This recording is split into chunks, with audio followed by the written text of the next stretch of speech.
যাও জীব মোরে উদ্ধার নারায়ণং নমস্কৃত্য নরং চৈব নরোত্তমং দেবী সরস্বতী व्यासं ततो जयमुदीरयेत् मुखं करोति वाचालं पङ्गुलं गयते गिरिं तत्कृपातमहं वन्दे परमानन्दमाधवं निगमकल्पतरोर्गलितं फलं सुखमुखादं मृतद्रवसंयुतं पिबत भागवतं रसमालय मोरौ रसिका भुवि भावुका।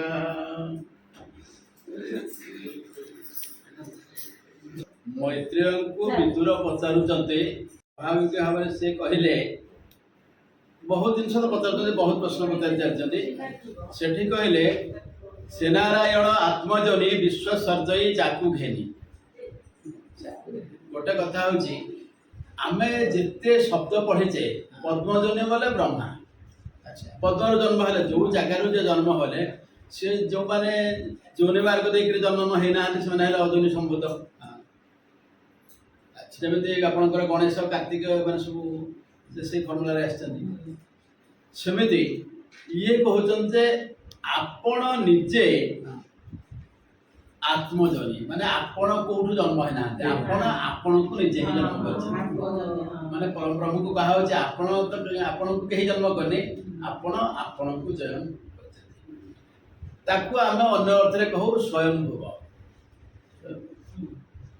स्वयं भवती इति स्वयं माने जी निजे निज को सृष्टि कर दिए निजे ही आसे सी हेले स्वयं ये ताको सही कहले जे से नारायण आत्मजनी विश्व सर्जई जाकु घेनी जेमते जीव मानकर स्वभाव कर्म जे जहा जीव मानकर स्वाभाविक कर्म अच्छी जमी मनीष जहाँ कम कर गोटे गाई को सेया करियो ना गोटे कुकुर सेया करियो ना गोटे हाथी सेया करियो समस्त जीवन यापन प्रणाली अलग आमको चाष करने को पड़ो आमको अन्य किसी काम कर रोजगार करा पड़ो किंतु गोटे मेढा रोजगार करा जीवनी से बसला खाइला पीला तार से जहाँ हम से कौन रोजगार कर प्रत्येक जीवर अलग अलग ये अच्छी सब जीव मानकर ये सी कहले से कथा कह मुनि मते संसार तरबी जमते मत से गुड़ाक टे बुझेक कहीदे मु संसार तरजी जदि लोक मानकर जीविका कहीदे कि भगवान केमती सृष्टि करते कहीदे तरी हो जाऊ था मैंने आम भाव प्रश्न होगा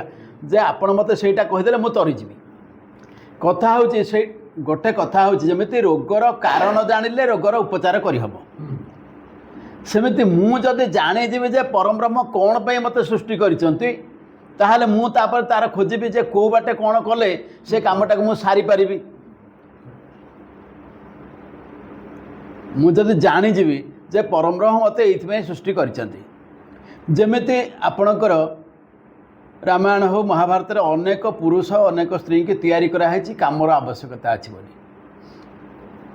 जहाँ को जो तैयारी कराई से लोक जदि न आसो से कामटा किए कर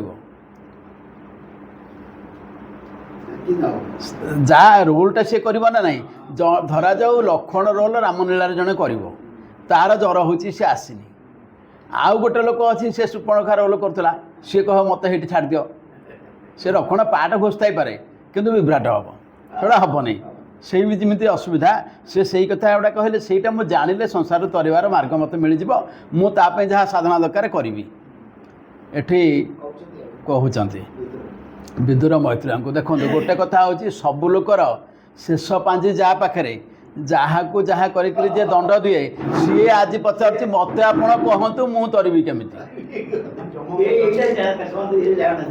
माने जम निजे कहते जे धर्मराज निजे अन्य लोकर पाप पुण्य विचार कर दंड विधान कर अधिकार जहाँ पाखे अच्छी सी आज निजे पचारुंट जे मु तो सबू जानी ना मु सबू जानी किंतु आपण मत कहतु से जिनसटा कहीदे जीव मानकर जो जो कर्म करती जीवन यापन करती ता भीतर कौन असुविधा सुविधा हुए जीव जा दंड पाए मो पाखे जमीती आपणकर ओडिया सारे गणित जानी ना आंकु दायित्व दिखाई जीव मानकर पाप पुण्यर विचार करके तुम दंड दब हेले पाप पुण्य करवार जो पद्धति सेटा मत जना है मो कोर्स रे नहीं ताकू आउ किए कराऊँगी ता पछरे आउ किए अच्छी ସେଇଟା ମୁଁ ଜାଣିଗଲେ ମୋର ଅନ୍ତପକ୍ଷେ ସେ ଅସୁବିଧା ହେବନି, କାହିଁକିନା ଯମ ପୋଷ୍ଟଟା ଆଜି ଅଛି। ଆପଣ ପ୍ରତ୍ୟେକ ମାନେ ପ୍ରଳୟ ପରେ ଇଏ ସବୁ ପୋଷ୍ଟ ବଦଳିଯିବ ନା। ଯେମିତି ଗଭର୍ଣ୍ଣମେଣ୍ଟ 5 ବର୍ଷ ପାଇଁ ଜଣେ ଆସିଲା, ସିଏ ତାର ସେ ନୂଆ ମନ୍ତ୍ରିମଣ୍ଡଳ କରିଦେବ। ପୂର୍ବ ମନ୍ତ୍ରିମଣ୍ଡଳରେ ଜଣକ ଆଇନ ମନ୍ତ୍ରୀ ଥିଲା ବୋଲି ସେ ଆର ମନ୍ତ୍ରିମଣ୍ଡଳରେ ଆଇନ ମନ୍ତ୍ରୀ ହେବ ବୋଲି ଗ୍ୟାରେଣ୍ଟି ଅଛି? ଏକା ଦଳ ବି ହଉ, ସେ କହିବେ ନାଇଁ ବାପା ତ ଯା ତୋ ଦ୍ୱାରା ଆଇନ କାମ ଠିକ୍ ହେଲାନି, କୃଷି ମନ୍ତ୍ରୀ ହେବୁ। ସେମିତି ଆଜି ଯମ ପୋଷ୍ଟରେ ଅଛନ୍ତି, କାଲି ଯଦି ପଦ୍ଧତି ବଦଳିଯିବ, ଯମ ପୋଷ୍ଟରେ ମନେକର ମୋର ଭୁଲ ଭାଲ କିଛି ହେଲା, ତାହେଲେ ମୋତେ କାଳେ ଆଉ କେଉଁ ତଳ ପୋଷ୍ଟକୁ ଦେଇଦେବେ, କିଛି ଠିକଣା ଅଛି କି? ତେଣୁ ସିଏ ସେଇଟା କନଫର୍ମ ହେବା ପାଇଁ ପଚାରୁଛନ୍ତି, ମୋତେ କହନ୍ତୁ ସେଇଟା ଭଗବାନ କେମିତି କରନ୍ତି। ତୃତୀୟ ସ୍କନ୍ଧ ଆମର ହେଉଛି ସ୍ୱାଭାବିକ ଭାବରେ ସ୍ୱର୍ଗ, ମାନେ ଭଗବାନ ଯାହା ସୃଷ୍ଟି କରିଛନ୍ତି ସେଇ ସ୍ୱର୍ଗ ବିଷୟଟା ତୃତୀୟ ସ୍କନ୍ଧରେ ବର୍ଣ୍ଣନା ହେଇଛି। ତୃତୀୟ ବ୍ରହ୍ମାଣ୍ଡ ସର୍ଜନା ହେଲା। ଆପଣମାନେ ସେଇ ଯେଉଁ ଭଜନଟା ସମସ୍ତେ ଜାଣିଥିବେ, ପ୍ରଥମ ଦ୍ୱିତୀୟ ଆଗମୟ ଦୁଇ, ତୃତୀୟ ବ୍ରହ୍ମାଣ୍ଡ ସର୍ଜନା ହେଲା। ଚତୁର୍ଥ ସ୍କନ୍ଧରେ ଧ୍ରୁବ ଚରିତ, ଅଜପା ନାମକୁ ହୃଦୟ ଜପିଲା। ଭାଗବତ ଭଜନମାଳା ଗୁଣ ମନସୂତ୍ରେ ଗୁନ୍ଥ ନ କରି ହେଲା। ଆପଣ ଆଜ୍ଞା ଭାବି ପାରିବେନି, ମାନେ ଗୋଟେ ଗୋଟେ ପଦରେ ସେ ଏମିତି କରିଦେଇଛନ୍ତି ଆମର ବ୍ରେନ୍ କୁଆଡ଼େ ଘିରିଘିରି ହେଉଥିବ ଯେ ଆମେ ଜାଣିପାରିବାନି। ସେଇଟା ଅଲେଖ ଭଜନ ନୁହଁ, ସେଇଟା ସିଏ ଲେଖିନାହାନ୍ତି, ଆମର ଏଇ ପଞ୍ଚସଖା ଲେଖିଛନ୍ତି, ବୁଝିଲେ କି? ସେମାନେ ସବୁ ଆପଣଙ୍କର ପଞ୍ଚସଖା ହେଉଛନ୍ତି ଦ୍ୱାପର ଯୁଗରେ ଭଗବାନଙ୍କ ସାଙ୍ଗରେ ସାଙ୍ଗ ହେଇକରି ଯେଉଁ ଖେଳୁଥିଲେ ବୃନ୍ଦାବନରେ 5ଟା ସାଙ୍ଗ, ଆପଣଙ୍କର ସୁଦାମା, ସୁବଳ, ବଟୁ, ମଧୁମଙ୍ଗଳ ଆଉ ଗୋଟେ ନା ବିଲ୍ୱମଙ୍ଗଳ, ସେ ହେଉଛନ୍ତି ଭକ୍ତ, ସେ କଳିଯୁଗର ଲୋକ, ସିଏ 5 ଜଣ ଲୋକ ଅଛନ୍ତି। ଆଉ ଜଣେ ସୁବାହୁ, ଇଏ 5 ଜଣ ହେଉଛନ୍ତି ଇଏ 5 ଜଣଙ୍କ ସାଙ୍ଗରେ ଭଗବାନଙ୍କର ଲୀଳାଖେଳା ଚାଳେ। ସେ ତାଙ୍କର ହେଉଛନ୍ତି 5 ସଖା। ରାଧାଙ୍କର 8 ସଖା, ଆଙ୍କର ହେଉଛନ୍ତି 5 ସଖା। ମାନେ ଏଗୁଡ଼ା ହେଉଛନ୍ତି ଇଣ୍ଟିମେଟ୍ ଫ୍ରେଣ୍ଡ, ମାନେ ଯେଉଁମାନେ କିଛି ଏପଟ ସେପଟ କରିବେନି। ରାଧାଙ୍କୁ ଘରୁ ଆଣିବା ପାଇଁ ମାନେ ଶୁଣିଲେ ଆଶ୍ଚର୍ଯ୍ୟ ହେବେ, ଥରେ ତାଙ୍କର ଯେ ଆପଣଙ୍କର ମାନେ ହେଲା ସୁବାହୁ, ସୁବଳ, ଏ ସୁବଳ ସଖାଟି ଗଲା। ହେଲେ ଯଦିଓ ୟା ବାହାର ବିଷୟ ତ କହିଦେଉଛି କାହିଁକି, ସେ ଯେତେବେଳେ ସୁବଳ ସଖା ଗଲା, ସେ ଗଲାବେଳକୁ ରାଧାଙ୍କର ଶାଶୁ ଜଗିଛି, ମାନେ ତାର 2 ଜଣ ଯାକ ଶାଶୁ ନଣନ୍ଦ ଘରେ ରେଡ଼ି ହେଇକରି ଅଛନ୍ତି। ଇଏ ତ କୁଆଡ଼େ ପଳାଉଛି ବୋଲି ମଝିରେ ମଝିରେ ଖବର ଆସୁଛି ନା, ତେଣୁ ସେଇ ଅସୁବିଧା ଯୋଗୁଁ ଜଗିଛି। ଇଏ ହେଠୁ ଶ୍ରୀକୃଷ୍ଣଙ୍କ ହାତରେ କଥାବାର୍ତ୍ତା ହେଇକି, ଶ୍ରୀକୃଷ୍ଣ ଜଗିଛନ୍ତି ବୃନ୍ଦାବନରେ ଯେ ରାଧା ଆସିବ। ଇଏ ହେଠୁ ଗଲା, ଦେଖିଲା ବେଳକୁ ବୁଢ଼ୀ ବସିଛି ମାଗି ବାଡ଼ି ଧରିକି। ହେଠୁ ଇଏ ଯେତେବେଳେ ଦେଖିଦେଲା ବୁଢ଼ୀକି, ବୋଲା ନାଇଁ କିଛି ଗୋଟେ କରିବାକୁ ପଡ଼ିବ। ସେଠୁ ଗୋଟେ ଲୁଗାଟିଏ ପିନ୍ଧିଲା। ହଁ, ହେଠୁ ସୁବଳ ସାଙ୍ଗ, ହେଠୁ ଯାଇକି ଶାଢ଼ୀଟିଏ ପିନ୍ଧିକିରି ସେ ଯାଇକି ପହଞ୍ଚିଗଲା। ବୋଲେ ଆମେ ଆଉସି, ଆମ ବାଛୁରୀଟା ଆମ ଗୋଠରୁ ପଳେଇ ଆସିଛି ତ ଗୁହାଳକୁ, ତମ ଆଡ଼େ ଆସିଥିବ ଟିକେ ଦେଖି ଆସିଛି ଆଉ। ସେ ହେଲା ବାଛୁରୀ ଖୋଜିବାକୁ ଯିଏ ଆସିଥିବ, ଆଉ କେଉଁ ଝିଅ ପିଲା ଆଉ କେଉଁ କାମ ପାଇଁ ଆସିଥିବ ତାର ସନ୍ଦେହ ରହିବ, କାହିଁକିନା ରାଧାକୁ କାଳେ ଡାକିବ, କଥା ହେବ, ତାଙ୍କ ଟିମ୍ ତ ଅଲଗା ନା। ତେଣୁ ସେ କହିଲା ବୋଲା ବାଛୁରୀ ଦେଖେ କାଳେ ଯଦି ଆମ ଗୁହାଳେ ପଶି ଯାଇଥିବ, ପିଲା ଛୋଟ ବାଛୁରୀ ନା, ସେ କେତେବେଳେ କାହା ସାଙ୍ଗରେ ପଳେଇ ଆସିଥିବ, ଯାହା ଦେଖିବୁ। ଇଏ ଯାଇକି ତାପରେ ରାଧାଙ୍କୁ ଏଠୁ କହିଛି, ବୋଲା ଏମିତି ମୁଁ ବାଛୁରୀ ଫର୍ମୁଲାରେ ଆସିଛି, ତମେ କେମିତି ଯିବ? ନା ଗୋଟେ କଥା ହେଉଛି, ତମେ ଯେମିତି ଆସିଛ ତମ ଲୁଗାଟା ମୋତେ ଦେଇଦିଅ, ମୁଁ ସେଇଟା ପିନ୍ଧିକିରି ପଳେଇବି। ତମେ ମୋ ଲୁଗା ପିନ୍ଧିକିରି ଘରେ ଯାକ। ସେଠୁ ଇଏ ବସିଲେ, ବୁଢ଼ୀ ଜଗିଛି, ରାଧା ଗଲେ, ମାନେ ସୁବଳ ଗଲେ। ସେ ତାଙ୍କର ସେ ବୃନ୍ଦାବନକୁ ପଳେଇଲେ। ପଳେଇବା ପରେ ବୁଢ଼ୀ ତ ଜଗିଛି। ଇଏ ତାକୁ କହିଦେଇକି ଯାଇଛନ୍ତି, ନାଇଁ ବାଛୁରୀ ତମ ଗୁହାଳେ ନଥିଲା, ଯେମିତି ଯାହା ବୁଝାବୁଝି କରି ଯାଇଛନ୍ତି। ବାଛୁରୀ ତ ନାଇଁ ଗୁହାଳେ, ଏଥିରେ କ'ଣ ଅଛି? ସେ ତାଙ୍କ ବାଟରେ ଗଲେ।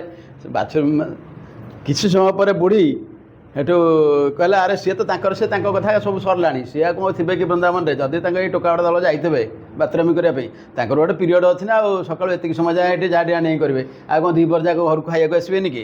ତାପରେ ହେଠୁ ସେ ରାଧାଙ୍କୁ କହିଲା, ବୋଲା ତୁ ଏଥର ଯା ପାଣି ଆଣିବା ପାଇଁ। ବର୍ତ୍ତମାନ କିଏ ଗଲେ ନା ସୁବଳ ଗଲେ ପାଣି ଆଣିବା ପାଇଁ। ତେଣୁ ଫେରିଲା ବେଳକୁ ଯେଉଁ ରାଧା ଆସିବା କଥା ଆସିଛନ୍ତି। ଏମିତି ହୁଏ, ମାନେ ଏଗୁଡ଼ାକ ମାନେ ଏଇମାନେ ଯେଉଁଭଳି କାମ କରିଥିଲେ, ଏଇ 5 ଜଣଙ୍କୁ ସେଇ ଶକ୍ତି ଦିଆହେଇଥିଲା। ଏମାନେ କଳିଯୁଗରେ ଏଇଠି ଜନ୍ମ ହେଲେ। ହଁ, କଳିଯୁଗରେ ଜନ୍ମ ହେଲେ। ଆଉ ତାଙ୍କର ହଁ ପଞ୍ଚସଖା ଓଡ଼ିଶାରେ ଜନ୍ମ ହେବା ପଛରେ ରହସ୍ୟ କହିବି କାହିଁକି ହେଲେ, ସେ ତାର ଆଉ ଗୋଟେ କାରଣ ବି ଅଛି।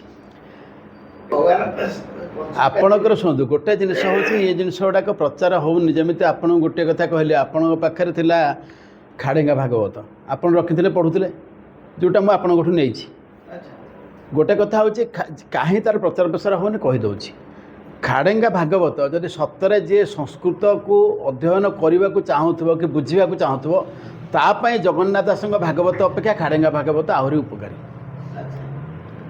କାହିଁକିନା ଖାଡ଼େଙ୍ଗା ଭାଗବତ ଆକ୍ଷରିକ ଅନୁବାଦ, ଆକ୍ଷରିକ ଅନୁବାଦ ବ୍ୟାସଙ୍କର। ଜଗନ୍ନାଥ ଦାସ ଯେଉଁଟା ଲେଖିଲେ ଏଇଟା ହେଉଛି ମାର୍ମିକ ଅନୁବାଦ, ମର୍ମଟାକୁ ଅନୁବାଦ ସେ କରିଛନ୍ତି। କାହିଁକିନା ନାଇଁ ନାଇଁ ଆମ ଭାଷାରେ ନୁହଁ, ମର୍ମାନୁବାଦ ଆଉ ଇଏ ଆପଣଙ୍କର ଆକ୍ଷରିକ ଅନୁବାଦ ଭିତରେ ଯୋଡ଼େ ଜିନିଷ ରହୁଛି। ଆପଣ ଦେଖନ୍ତୁ ଗୋଟେ କଥା ହେଉଛି ଗୋଟେ ଝିଅଟିଏ ଭଲ ଶାଢ଼ୀ ପିନ୍ଧିଛି, ଭଲ ପେଣ୍ଟିଂ ଫେଣ୍ଟିଂ ହେଇଛି, ଯେମିତି ଅଳତା ସିନ୍ଦୁର ଲଗାଇବା କଥା, ଯେମିତି ସେ ଘରର ବୋହୂଟିଏ। ସିଏ ଝିଅଟା ଆମର ଓଡ଼ିଆ ଝିଅଟା, ତାକୁ ମନେକର ଆମେ ଶିଖାଇବା ଇଂରାଜୀରେ ଯାଇକି ତୋ ଶାଶୁ ଶ୍ୱଶୁରକୁ ତୁ ପ୍ରଣାମ କରିବୁ।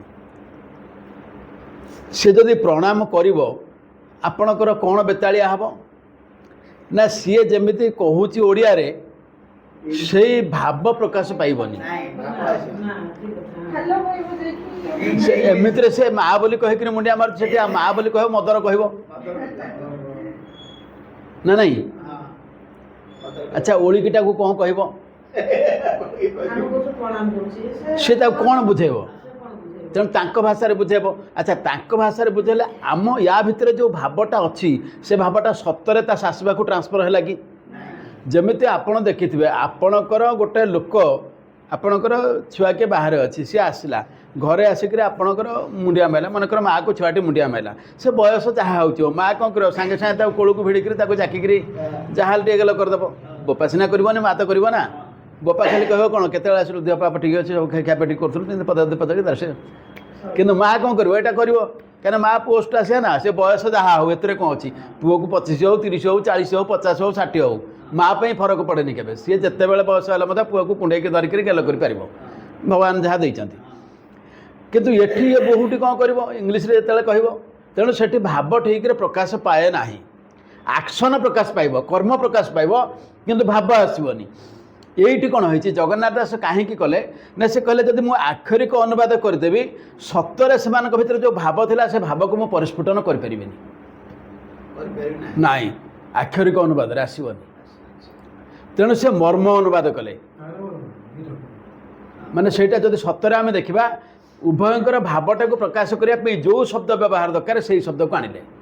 କିନ୍ତୁ ଖାଡ଼େଙ୍ଗାଙ୍କର ଗୋଟେ ହିସାବ ଥିଲା ଯେ ମୁଁ ଯାହା ବ୍ୟାସ କହିଛନ୍ତି ସେଇଟାକୁ ସିଧାସଳଖ ଲୋକଙ୍କ ପାଖରେ ପହଞ୍ଚିବି। ତେଣୁ ନାଇଁ ଆଉ ଗୋଟେ ଶବ୍ଦ ବି ଏପଟ ସେପଟ ନାହିଁ, ଯାହା ବ୍ୟାସ ଲେଖିଛନ୍ତି ତାକୁ ସିଧାସଳଖ ଖାଡ଼େଙ୍ଗା ଲେଖିଲେ। ନା ନାଇଁ ମୁଁ ସେଥିପାଇଁ କହୁନି, ତାର ଆଉ ଗୋଟେ କାରଣ ଅଛି। କଥା ହେଉଛି ସେଇଟା ସଂସ୍କୃତକୁ ବୁଝିବା ପାଇଁ ସେ ବହିଟି ଭଲ, କିନ୍ତୁ ତାକୁ ଯଦି ପଢ଼ିବେ ଆପଣ ତା ଦେହରୁ ରସ ପାଇବେନି। ଖାଡ଼େଙ୍ଗାଙ୍କ ଭାଗବତରୁ ଆପଣ ରସ ପାଇବେନି, କିନ୍ତୁ ଜଗନ୍ନାଥ ଦାସଙ୍କ ଭାଗବତରୁ ରସ ମିଳିବ। ସେମିତି ଭଗବାନ ଯେତେବେଳେ ଆସୁଛନ୍ତି ଛାଡ଼ିବେ ଗୋପପୁର, କିଛି ଜାଗାରେ ଗର୍ଗ ଲେଖିଛନ୍ତି ଯେ ବଂଶୀଟିକେ ରାଧାଙ୍କୁ ଦେଇଦେଲେ, କିନ୍ତୁ ସିଏ ଦେଲେ ତାଙ୍କର ଦାମ ବୋଲି ଗୋଟିଏ ସାଙ୍ଗ, ଦାମ ସୁଦାମା ସୁବାହୁ ସୁବଳ ବଟୁ, ଇଏ 5 ସାଙ୍ଗ ମଧୁମଙ୍ଗଳ। ସେ ଯେଉଁ ଦାମ ବୋଲି ସାଙ୍ଗ, ଏ ଦାମ ବୋଲି ସାଙ୍ଗଟିକେ ବଂଶୀଟିକି ଦେଲେ। ବଂଶୀଟାକୁ ଯେତେବେଳେ ଦାମକୁ ଦେଇଦେଲେ, ଦାମ ରହିଲା କେଉଁଠି, ଗୋପପୁରରେ ରହିଲା। ଆଉ ତ ଶ୍ରୀକୃଷ୍ଣଙ୍କ ସହିତ ଭେଟ ହେଇନି। ତାପରେ ଗୋଟେ ଜାଗାରେ ଭେଟ ହେଲା କେଉଁଠି ନା ପ୍ରଭାସ ଯଜ୍ଞରେ। ପ୍ରଭାସ ଯଜ୍ଞରେ ଯେଉଁ ଭେଟ ହେଲା, ଆମେ ବିଷୟରୁ ଡେଇଁଗଲେଣି, ସେଇଟା ହେଉଛି ଭୁଲ। ବେଳେବେଳେ କ'ଣ କରିବା ଉପାୟ ନାହିଁ। ପ୍ରଭାସ ଯଜ୍ଞଠି ନାରଦଙ୍କୁ ଥରେ ଦେବତା ମଣ୍ଡଳୀ କହିଲେ, ନାରଦ ଇଏ ଶ୍ରୀକୃଷ୍ଣଙ୍କର ସିଏ ଛୁଆ ହେଇକରି କ୍ଷୀର ଖାଉଥିବ, କିଶୋର ହେଇକରି ଗାଈ ଗୋରୁ ପଛରେ ଗୋଳଉଥିବ କି ତା ସାଙ୍ଗସାଥି ସାଙ୍ଗରେ ଖେଳୁଥିବ, ଆଉ ବୟସ୍କ ହେଇକରି ସିଏ ରାଜକାର୍ଯ୍ୟ ଚଳାଉଥିବ, ଇଏ ତିନିଟା ଆକା ଆମେ ଦେଖିବୁ ଏକା ସମୟରେ। ହଁ କରିପାରିବ? ହଁ। ନାରଦ କହିଲେ ହଁ, ମାନେ ତିନିଟା ଯାକ ଗୋଟେ ସମୟରେ ଆମେ ଦେଖିବୁ। ସେ ଏଠୁ କହିଲେ କେମିତି କରିବ ନା, ମୋ ଦାୟିତ୍ୱ ମୁଁ କେମିତି କରେଇବି, ତମ କାମ ହେଲା ତମେ ଯାଇକରି ଜଗିବ। ତ ଲାଗିପାରେ 2 ଦିନ ଲାଗିପାରେ 2 ଦିନ ଲାଗିପାରେ 5 ଦିନ ଲାଗିପାରେ ବର୍ଷ ଲାଗିପାରେ ପରିଶ୍ରମ ତମେ କିନ୍ତୁ ଜଗିବ ଭୋକ ଆଗରେ ତମ କାମ ହେଲା ଜଗିବ କରିବା ଦାୟିତ୍ୱ ମୋର ଚାଲିଲେ ଶ୍ରୀକୃଷ୍ଣଙ୍କ ପାଖକୁ ଶ୍ରୀକୃଷ୍ଣ ଦ୍ୱାରିକାଧୀଶ ଯେତେବେଳେ ତାଙ୍କୁ ଯାଇକରି କହିଲେ ବୋଲେ ଆଉ ପ୍ରଭୁ ଏତେ ଆସିଥିଲି ତ ବୁଲାବୁଲି କରି ସବୁଆଡ଼େ ଆସିଥିଲି ସବୁଆଡ଼େ ତ ବୁଲୁଛି ସେ ଟିକେ ଆଜି ଯମପୁର ଆଡ଼େ ପଳେଇଥିଲି ନା ଯମପୁର ଆଡ଼େ କାହିଁ ଯାଇଥିଲ ନା ଗୁଡ଼େ ଦିନ ହେଲା ଯାଇନଥିଲି ଯମଟା ମନ ଦୁଃଖ କରୁଥିଲା ତାଙ୍କ ଖବର ଗୁଡ଼ା ଯାଉନି ନା କୁଆଡ଼େ ତାଙ୍କ ଖବରଟା ପୁଣି ପବ୍ଲିଶ ହେବା ଦରକାର ନା ନାହିଁ ଆପଣଙ୍କର ସର୍ବକାଳୀନ ସର୍ବଶ୍ରେଷ୍ଠ ସାମ୍ବାଦିକ ହେଲେ ନାରଦ ତାଙ୍କଠୁ ଭଲ ସାମ୍ବାଦିକ ମିଛ ପଦେ କହିବେନି ସେ ସବୁଯାକ ଯାଇ ପହଞ୍ଚି ଏଠୁ ନା କ'ଣ ଦେଖିଲ ଯମପୁରରେ ନା ତାଙ୍କର କ'ଣ କି ସେ ନୂଆ ନୂଆ ନର୍କକୁଣ୍ଡ ଗୁଡ଼ା ତିଆରି ଚାଲିଛି ତ ଆଗରୁ ଯାହା ଥିଲା ଆଉ ସେ ତା ବାହାରେ ଆଉ 2-4ଟା କ'ଣ ନୂଆ ତିଆରି କରୁଥିଲେ ଦେଖିଲି ଆଉ ପଚାରିଲି ଭଲ ମନ୍ଦ କ'ଣ ଯମ କହିଲେ ଭଲ ଏଇଟା ତିଆରି ହେଉଛି ନା ଆଉ କ'ଣ ଯମ କହିଲେ ନା ନାଇଁ କଥା ହେଉଛି ଯେତେବେଳେ ତିଆରି ହେଉଛି ଦେଖିଲି ପଚାରିଲି ଏଗୁଡ଼ା କାହା ପାଇଁ ହେଉଛି କି ଆମର ଯାହା ତ ପାଟିଅର ଏକା ଟାଇପ୍ର ପାଟିଅର ନୂଆ ପାଟିଅର ଆସୁନାହାନ୍ତି ତମେ ପୁଣି ଏ ନର୍କକୁଣ୍ଡ ଗୁଡ଼ା ଆହୁରି କାହିଁ କରୁଛ ନା ଏଇଟା ହେଉଛି ଶ୍ରୀକୃଷ୍ଣଙ୍କ ପାଇଁ ନା କ'ଣ ଶ୍ରୀକୃଷ୍ଣ ପାଇଁ ନା ଆଜ୍ଞା ହିସାବ କରୁନାହାନ୍ତି ଏ ତମକୁ ଯେତେବେଳେ ସବୁ ଯାକ 7 ଦିନ ହେଇଥିଲା ଏଥିରେ ଗୋଟେ ସ୍ତ୍ରୀ ଲୋକକୁ ମାରିଦେଲ 7 ଦିନ ବେଳେ ସ୍ତ୍ରୀ ହତ୍ୟା ଦୋଷ ଏ ତ କମ୍ ନୁହଁ ବର୍ଷାସୁରକୁ ମାରିଲ ବକାସୁରକୁ ମାରିଲ ଷଣ୍ଢାସୁରକୁ ମାରିଲ ଇଏ ମାନେ ଗୋରୁ ହତ୍ୟା ଏ ସବୁଗୁଡ଼ା କରିଛ ମାନେ ଏଗୁଡ଼ା କମ୍ ପାପ ନୁହଁ ଶିବଙ୍କୁ ଛାଡ଼ ହେଇନି ତମକୁ କେମିତି ଛାଡ଼ ହେବ ତାପରେ ଗଲା ମାମୁଁକୁ ମାରିଲ ମାମୁଁ ହତ୍ୟା ତ ତମେ ତ କେଉଁଟା ଛାଡ଼ିନ ଏଗୁଡ଼ା ତ ହେବ ନାହିଁ ନା ତେଣୁ ସେ ତ ତିଆରି କରୁଛି ଯାହା ତା'ର ସେ ପୁତନା ପାଇଁ ଗୋଟେ ଷଣ୍ଢାସୁର ପାଇଁ ଗୋଟେ ବର୍ଷାସୁର ପାଇଁ ଗୋଟେ ମାମୁଁ ପାଇଁ ଗୋଟେ ଅଲଗା ଅଲଗା କୁଣ୍ଡ ତିଆରି ଚାଲିଛି ନର୍କକୁଣ୍ଡ ଆଉ ତା ଭିତରେ ତମକୁ କେଉଁଠି କେତେ ଦିନ ରଖିବେ ଅବଶ୍ୟ ସେଇଟା ଆମର ସେ କହିନାହାନ୍ତି କିନ୍ତୁ ମୋତେ କହିଲେ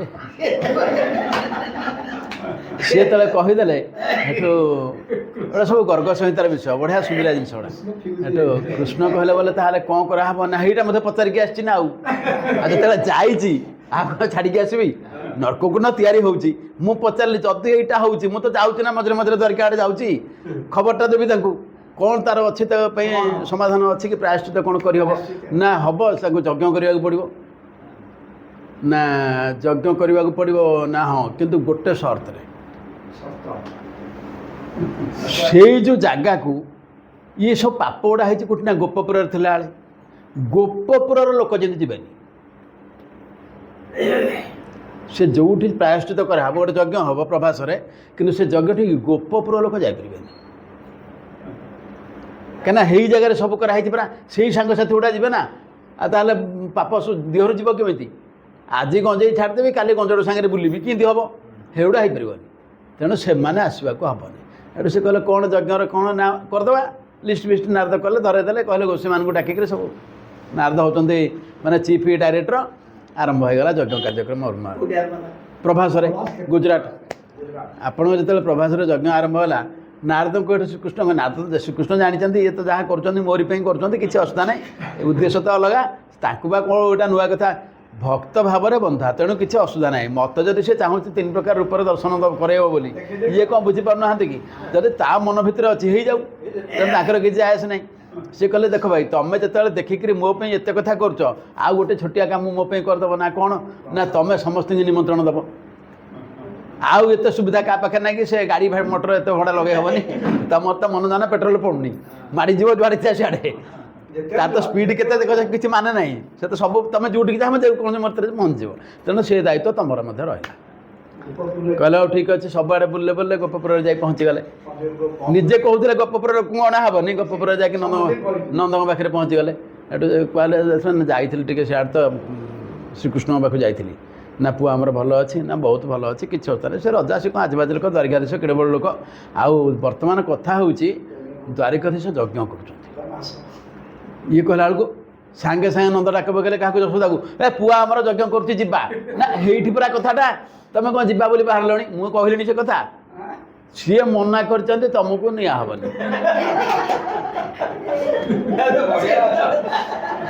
ନା ସିଏ ମନା କରିଛି ମୋତେ ଯିବନି ନା ନାହିଁ ହେଠୁ ଯଶୋଦା ଥିଲେ ହା ସିଏ ପିଲା ଲୋକ ଗୋଟେ କ'ଣ ଜାଣୁଛି ମ ସିଏ ଗୋଟେ କ'ଣ କହିବ ଯଶୋଦା କହିଲେ ଆମର ଆମେ ତ ଯିବା ସିଏ ଗୋଟେ କ'ଣ କହିବ ଇଏ କଥାବାର୍ତ୍ତା ହେଇକି ଆଙ୍କରି ଭିତରେ ଇଏ ଯେଉଁ ତାଙ୍କ ଟିମ୍ ଇଏ ସମସ୍ତେ ପହଞ୍ଚିଗଲେ ଇଏ କହିଲେ କ'ଣ ହେଇଛି ନା ଆରେ ସେ କହ୍ନେଇ ଯଜ୍ଞ କରୁଛି ହା ସିଏ ଆମକୁ ଗୋଟେ କ'ଣ ଡାକିବ ସିଏ ଗୋଟେ ଡାକିବ କ'ଣ ଆମର ଆମେ ଯିବା କଥା ଯିବା ଆଉ କ'ଣ ଚାଲ ଯାହା ଚୂଡ଼ା ଚାଉଳ ଧରିକି ଚାଲ ଆଉ ସମସ୍ତେ ବାହାରିଲେ ଆଉ କାରଣ ତାଙ୍କର ତ କିଛି ଫରକ ନାହିଁ ନନ୍ଦଯୋଶୀ ତା ସହିତ ଯାଇଛନ୍ତି ଏପଟେ ଯଜ୍ଞରେ ବସିଛନ୍ତି ଶ୍ରୀକୃଷ୍ଣ ବସିଛନ୍ତି ଯଜ୍ଞରେ ଯେଉଁଟା ସେ କହିଲେ ଯେ ବୟସ୍କ ହେଇକରି ସବୁ ରାଜକାର୍ଯ୍ୟ ବୁଝିପାରୁଥିବେ ସେଇଟା ଦେବତା ମଣ୍ଡଳୀ ଆକାଶରେ ଦେଖୁଛନ୍ତି ଚାଲିଛି ଯଜ୍ଞ ଆହୁତି ଦିଆ ଚାଲିଛି ଏଇ ସମୟରେ ବସୁଦେବ ଦେବକୀ ପହଞ୍ଚିଗଲେ ବସୁଦେବ ଦେବକୀ ଯେତେବେଳେ ପହଞ୍ଚିଗଲେ ଯାଇକରି ପହଞ୍ଚିଗଲେ ଦେବକୀ ପାଖରେ ନାରଦ କହିଲେ ବୋଲେ ମା ଆଉ ଯାହା ହେଲେ ସେ ତମ ପୁଅ ଘରେ ବୟସ୍କ ଲୋକ ଥାଉ ଥାଉ ପିଲା କ'ଣ କେଉଁଠି ଆହୁତି ଦିଏ হ্যাঁ তুমি দুজন অছ বাপা মা থাউ থাউ সে গোটে কম আহুতি দেবে কম সে ভগবান বলে যা ইচ্ছা তাহা କରିଦେବେ না কম এটা কোটি লেখা ହେଇଛି ଯ ମନା କରିବ ଦେବକୀ କହିଲେ ବୋଲେ ମନା କରିବି କ'ଣ ସେ ଯଦି କରୁଛି କରୁଛି ମୁଁ ଯାଉଛି ପାଖରେ ବସି ପଡ଼ିବି ଆଉ କ'ଣ ମୁଁ ବସି ପଡ଼ିଲେ ହେଇଯିବନି କି ନା ଏମିତି କେମିତି ହେବ ତମେ ତାଙ୍କୁ ଯଜ୍ଞରୁ ଉଠେଇବାକୁ ପଡ଼ିବ ବର୍ତ୍ତମାନ ଯଦି ତୁମେ ଉଠେଇ ପାରିବ ମୁଁ ଜାଣିଲି ତୁମେ ଠିକ୍ ମା ମାରିଲେ ଆଉ କ'ଣ ଯେତେବେଳେ ତାକୁ କହିଦେଲେ ଦେବକୀ ଏଠୁ ଡାକ ପକାଇଲେ ଦେବକୀ ଡାକିଲେ ଯେତେ ପ୍ରକାର ଡାକ ଶିଖିଛନ୍ତି ପିଲାଦିନୁ ଯାହା କହିଛନ୍ତି କଥା ହେଉଛି ପିଲାଦିନୁ ପାଳି ନାହାନ୍ତି ତେଣୁ ସେଇଟା ଜାଣିନାହାନ୍ତି ଜାଣି ହେଲା କି ଆଉ ତେଣୁ ଇଏ ଯେତେ ଡାକିଲେ ବି ଯେମିତି ମୁଁ କହିଲି ଖାଡ଼େଙ୍ଗାଙ୍କ ଅର୍ଥ ଆଉ ଜଗନ୍ନାଥ ଦାସଙ୍କ ଅର୍ଥ ମାନେ ଯେଉଁ ଅନୁବାଦ ଫରକ ଯେମିତି ଏଠି ହେଉଛି କ'ଣ ଯାହା ଡାକିବା କଥା ଡାକୁଛନ୍ତି କିନ୍ତୁ ସେଠି ରସ ଆସିନି ସିଏ ଆଉ ଉଠିଲେନି ହେ ସମୟରେ ନନ୍ଦଯୋଶୀ ହେରିକା ପହଞ୍ଚିଗଲେ ନାରଦ କହିଲେ ମା ସିଏ ତ ଉଠେଇ ପାରୁନାହାନ୍ତି ତମେ ଦେଖି ଡାକିଲ ଯଶୋଦା ଡାକିଲେ ସେ ଡାକିବା ଭିତରେ କ'ଣ ହେଲା କାନ୍ଦୁଥିଲେ ତ ଯାହା କାନ୍ଦୁଥିଲେ ଦେଖାଗଲା ସବୁ ଦର୍ଶକ ଦେଖୁଛନ୍ତି ତାଙ୍କ ସ୍ତନରୁ କ୍ଷୀର ବାହାରିକରି ପଡ଼ିଲା ତଳେ ମାନେ ସତ ମା ସେ ସିନା ଜନ୍ମ ଦେଇନଥିଲେ କରିଥିଲେ ନା କ୍ଷୀର ଖୁଆଇଛନ୍ତି ଈଶ୍ୱରଙ୍କ ଦୟାରୁ ହେଇଥିଲା ଯେତେବେଳେ ସେଇଟା ପଡ଼ିଲା ଆଉ ସମ୍ଭାଳି ପାରିଲେନି ଇଏ ସେ ଶୁଭ ଫୁଭ ଫୋପାଡ଼ ଦେଇକି ଡେଇଁ ପଡ଼େ ସେଇ ଛୁଆଟିଏ ହେଇକିରି ସିଧା ଯାଇକି ଯଶୋଦାଙ୍କ ପାଖରେ ସେ ଶହ ଶହ ହଜାର ହଜାର ଲୋକ ଦେଖୁଛନ୍ତି କ୍ଷୀର ଖାଇଲେ ଦେବତା ମଣ୍ଡଳୀ ଆକାଶରେ ଦେଖୁଛନ୍ତି ଦୁଇଟା ଜିନିଷ ହେଇଗଲା ସିଏ ଯେତେବେଳେ କ୍ଷୀର ଖିଆ ସରିଲା ତାପରେ ସେ ସାଙ୍ଗସାଥି ଗୁଡ଼ାକ ସିଆଡ଼େ ଦେଖିକିରି ହରେ କନେଇ ଖାଲି କ୍ଷୀର ଖାଉଥିବୁ ନା ଇଆଡ଼େ ଆସିବୁ କନେଇ ବାହାରିଲା ତାଙ୍କ ସାଙ୍ଗରେ ଖେଳିବା ପାଇଁ ଯେତେବେଳେ ତାଙ୍କ ସାଙ୍ଗରେ ବାହାରିଲା ଦେବତାମାନେ ବି ଦେଖିଲେ ସମସ୍ତଙ୍କର ମନ ଥଣ୍ଡା ହେଇଗଲା ସମସ୍ତେ ଖୁସି ହେଲେ ଫୁଲ ଫୁଲ ପକାଇଲେ ଦେବତା ମଣ୍ଡଳୀ ଯେତେବେଳେ ଫୁଲ ପକାଇକିରି ସବୁ ବାଜା ଫାଜା ବଜାଇଲେ ଆକାଶରେ ସେତେବେଳକୁ ଶ୍ରୀକୃଷ୍ଣ ନାରଦଙ୍କ ଆଡ଼କୁ ଚାହିଁଲେ କହିଲେ ଆଉ ମୁନି ମନ ଥଣ୍ଡା ହେଇଗଲା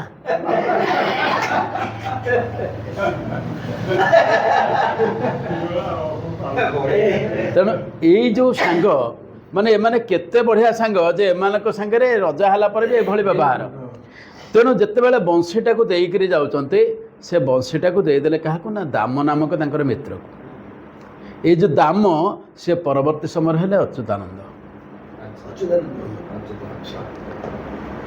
ଆପଣଙ୍କର ଅଚ୍ୟୁତାନନ୍ଦ ଅଛି ଆଜ୍ଞା ସବୁ ଜିନିଷ ଅଛି ଲେଖା ସହିତ ଦେଖେଇବି ମାଳିକାରେ ଅଛି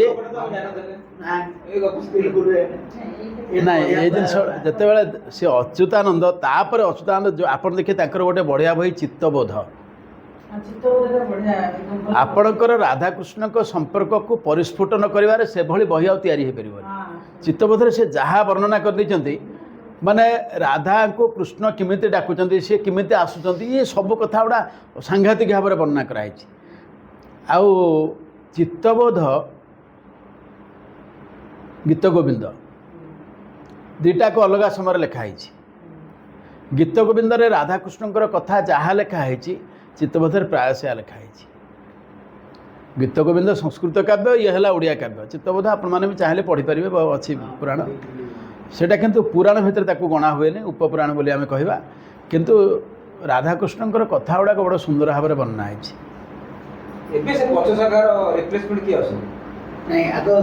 ତାଙ୍କ କାମ ସରିଗଲାଣି ନା ତାଙ୍କ ପଞ୍ଚସଖା ଯେତେବେଳେ ଏମାନେ ଆପଣଙ୍କର ଦେଖନ୍ତୁ ପଞ୍ଚସଖାଙ୍କର ସମୟ ହେଲା ସବୁ ପଞ୍ଚଦଶ ଶତାବ୍ଦୀ ପଞ୍ଚଦଶ ଶତାବ୍ଦୀ ଆଉ ଷୋଡ଼ଶ ଶତାବ୍ଦୀ ମଝିରେ ଷୋଡ଼ଶ ତାରି ଭିତରେ ଏମାନେ ସବୁ ଆସିଛନ୍ତି ପଞ୍ଚଦଶ ଶତାବ୍ଦୀରେ ସବୁ ଜନ୍ମ ହେଇଛନ୍ତି ତାପରେ ଆସିଛନ୍ତି ଆପଣ ଶୁଣିଲେ ଆଶ୍ଚର୍ଯ୍ୟ ହେବେ ଆପଣଙ୍କର ପଞ୍ଚସଖା ନା ଆପଣମାନେ ସମସ୍ତେ ଜାଣିଛନ୍ତି ଶୁଣନ୍ତୁ ଅଚ୍ୟୁତ ଅନନ୍ତ ଜଗନ୍ନାଥ ବଳରାମ ଆପଣଙ୍କର ଜଗନ୍ନାଥ ଯଶୋବନ୍ତ ଯଶୋବନ୍ତ ଯିଏ ଆପଣଙ୍କ ଟୀକା ଗୋବିନ୍ଦ ଚନ୍ଦ୍ର ଲେଖିଛନ୍ତି। ଆପଣ ସେମିତିଆ ବହିଟିଏ ଛୋଟିଆ ବହିଟେ ହେବ ସିନା, କିନ୍ତୁ ସେ ବହି ଭଳିଆ ବହି ଲେଖା ହେଇପାରିବନି। ଦ୍ୱାପର ଯୁଗରେ ଏଇ 5 ଜଣ ଆସିଲେ। ଏବେ ଆଉ କେହି ନାହାନ୍ତି ଆଜ୍ଞା। କଳିଯୁଗ ରୋଲ ସରିଲାଣି। କଳିଯୁଗ ସରିଲା ପରେ ଯାହା ହେବ, ଆପଣ ଯୁଗର କାମ ସରିଗଲା। ଇଏ ଦଳ ସାରି ଦେଇକି ପଳେଇଛନ୍ତି। ଆଉ ସିଏ ଯାହା ବି ଲେଖିଛନ୍ତି ସତ କଥା ଆପଣ ଭାବନ୍ତୁ, ତାଳପତ୍ର ପତ୍ରରେ ଏତିକି ବହି ଲେଖିଥିଲେ ଯେ ତାକୁ ଆମେ ପଢ଼ି ବି ପାରୁନୁ। ଆମ ପାଖରେ ସବୁ ସୁବିଧା ଅଛି। ଆପଣଙ୍କର ଏମିତି କେହି ଜଣେ ନାହିଁ ଯେ ଟୀକା ଗୋବିନ୍ଦ ଚନ୍ଦ୍ରର ଗୀତ ଯୋଗୀମାନେ ଗାଇକିରି ବୁଲନ୍ତି, ଭିକ ମାଗନ୍ତି। ସେଇଟା ପ୍ରାୟ ସମସ୍ତେ ଶୁଣିଥିବେ, ଯେଉଁ କେନ୍ଦ୍ରା ବଜେଇକିରି ଗାଆନ୍ତି। ସେଇଟା ସେମିତିଆ ଗୋଟେ ଗୀତ ଆଉ ଲେଖା ହେଇପାରିବନି। ଟୀକା ଗୋବିନ୍ଦ ଚନ୍ଦ୍ର ତ ପ୍ରାୟ ସମସ୍ତଙ୍କର ମନେ ଥିବ, କାହାର କେମିତି ପଦେ ଅଧେ ଯାହା ହେଲେ। ମୁଁ କାହିଁ କହିଲି, ଏଇ ଯେଉଁ ଜିନିଷ ଗୁଡ଼ାକ, ଏଇ ଯେଉଁ ପଞ୍ଚସଖା ଆସିଲେ, ନାଇଁ ନାଇଁ ଏଇଟା ଆଲୋଚନା କରିଦେବା, କିଛି ଅସୁବିଧା ନାହିଁ। ମୁଁ ଆପଣଙ୍କୁ ବହି ଦେଖେଇବି, ପଢ଼େଇବି। ସେଇଟା ଆପଣଙ୍କର କାହିଁ କହୁଛି, ଏଇ ଯେଉଁ ଜିନିଷ ଗୁଡ଼ାକ, ଇଏ ମାନେ ଗୋଟିଏ ଗୋଟିଏ ଗୀତ ଆପଣଙ୍କୁ ମାସେ ଲାଗିବ ବୁଝିବା ପାଇଁ। ମାନେ ଗୋଟିଏ ଗୋଟିଏ ଗୀତ। ଭାଇ ମୋତେ କହିଲେ, ଯେଉଁ ରଘୁନାଥ ଦାସଙ୍କର ଗୀତ ବହୁ ଚାଲି ନ ଜାଣିଲୋ, ଆପଣ ଆଶ୍ଚର୍ଯ୍ୟ ହେବେ, ମୁଁ 15 ଦିନ ହେଲା ଲାଗିଛି, ମୁଁ ସାରିପାରୁନି। ଆପଣ ଦେଖନ୍ତୁ, ତା ଦେହରେ ଗୋଟିଏ ଜାଗାରେ ଲେଖା ହେଲା, 5 ଭଲ ଲୋକ ବୁଝେଇ କହିଲେ ବହୁତା ଶୁଣିଲା ନାହିଁ। ଏଇ ଯେ 5 ମନକୁ ନିଆ ହେଇକିରି, କିନ୍ତୁ 5 ମନ କ'ଣ ବୁଝଉଛନ୍ତି? ଆମେ ସିନା ଗୀତଟାରେ ଧାଡ଼ିକରି ଲେଖା ହେଇଗଲା। ମୁଁ ଯଦି ସେ ଜିନିଷ ଗୁଡ଼ାକ ନ କହିବି, ତାହେଲେ ଲାଭଟା କ'ଣ ତାକୁ କରେଇ ଦେଇକିରି? କାହିଁକିନା ଯେଉଁ ଲୋକଟା ଶୁଣିବ ତା ମନରେ ସନ୍ଦେହ ରହିବ ଯେ ଆମେ ଜାଣି ସମସ୍ତେ କହିଦେଉଛନ୍ତି ଯେ 5 ମନ। 25 ନଣନ୍ଦ ଜଞ୍ଜାଳ କରନ୍ତି। ହଁ, ଏଇ ଯେଉଁ 25 ପ୍ରକୃତି, ତାକୁ ତ ପୁଣି ବୁଝେଇବାକୁ ହେବ। ମାନେ ସେ ଗୋଟେ ଗୀତ ଗୋଟେ ଏପିସୋଡ଼ ହେବ, ଗୋଟେ ପଦ। ମାନେ ସେଇଟା ଏତେ ସାଂଘାତିକ ହେଇଯାଇଛି। ନା ନାଇଁ, ସେଗୁଡ଼ା କ'ଣ କି ଲୋକ କେହି ତାର ଯେଉଁ ଅନ୍ୟମାନେ ବୁଝେଇ ଦେଇଛନ୍ତି, 2-4 ଧାଡ଼ିରେ ଲେଖେ ବୁଝେଇ ଦେଇଛନ୍ତି, ସେଇଟା ଆକ୍ଚୁଆଲି କ୍ଲିଅର ହେଉନି କିଛି। ସେମାନେ ବୁଝେଇ ଦେଉଛନ୍ତି। ଆପଣ ତେଣୁ ଏଗୁଡ଼ାକ ଏମିତି କହିଦେଲେ କ'ଣ କି, ଲୋକଙ୍କର ଯଦି ସନ୍ଦେହ ତୁଟିବନି, ତାହେଲେ ବୁଝେଇକି ଛାଡ଼ିକିରି କ'ଣ ହେବ?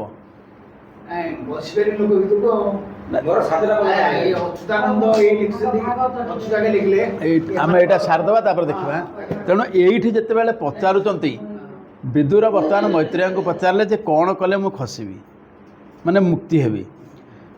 ପର ପର ଧର୍ମ ଯେହି ଗୋବିନ୍ଦ କଥା ନାହିଁ ଯହିଁ।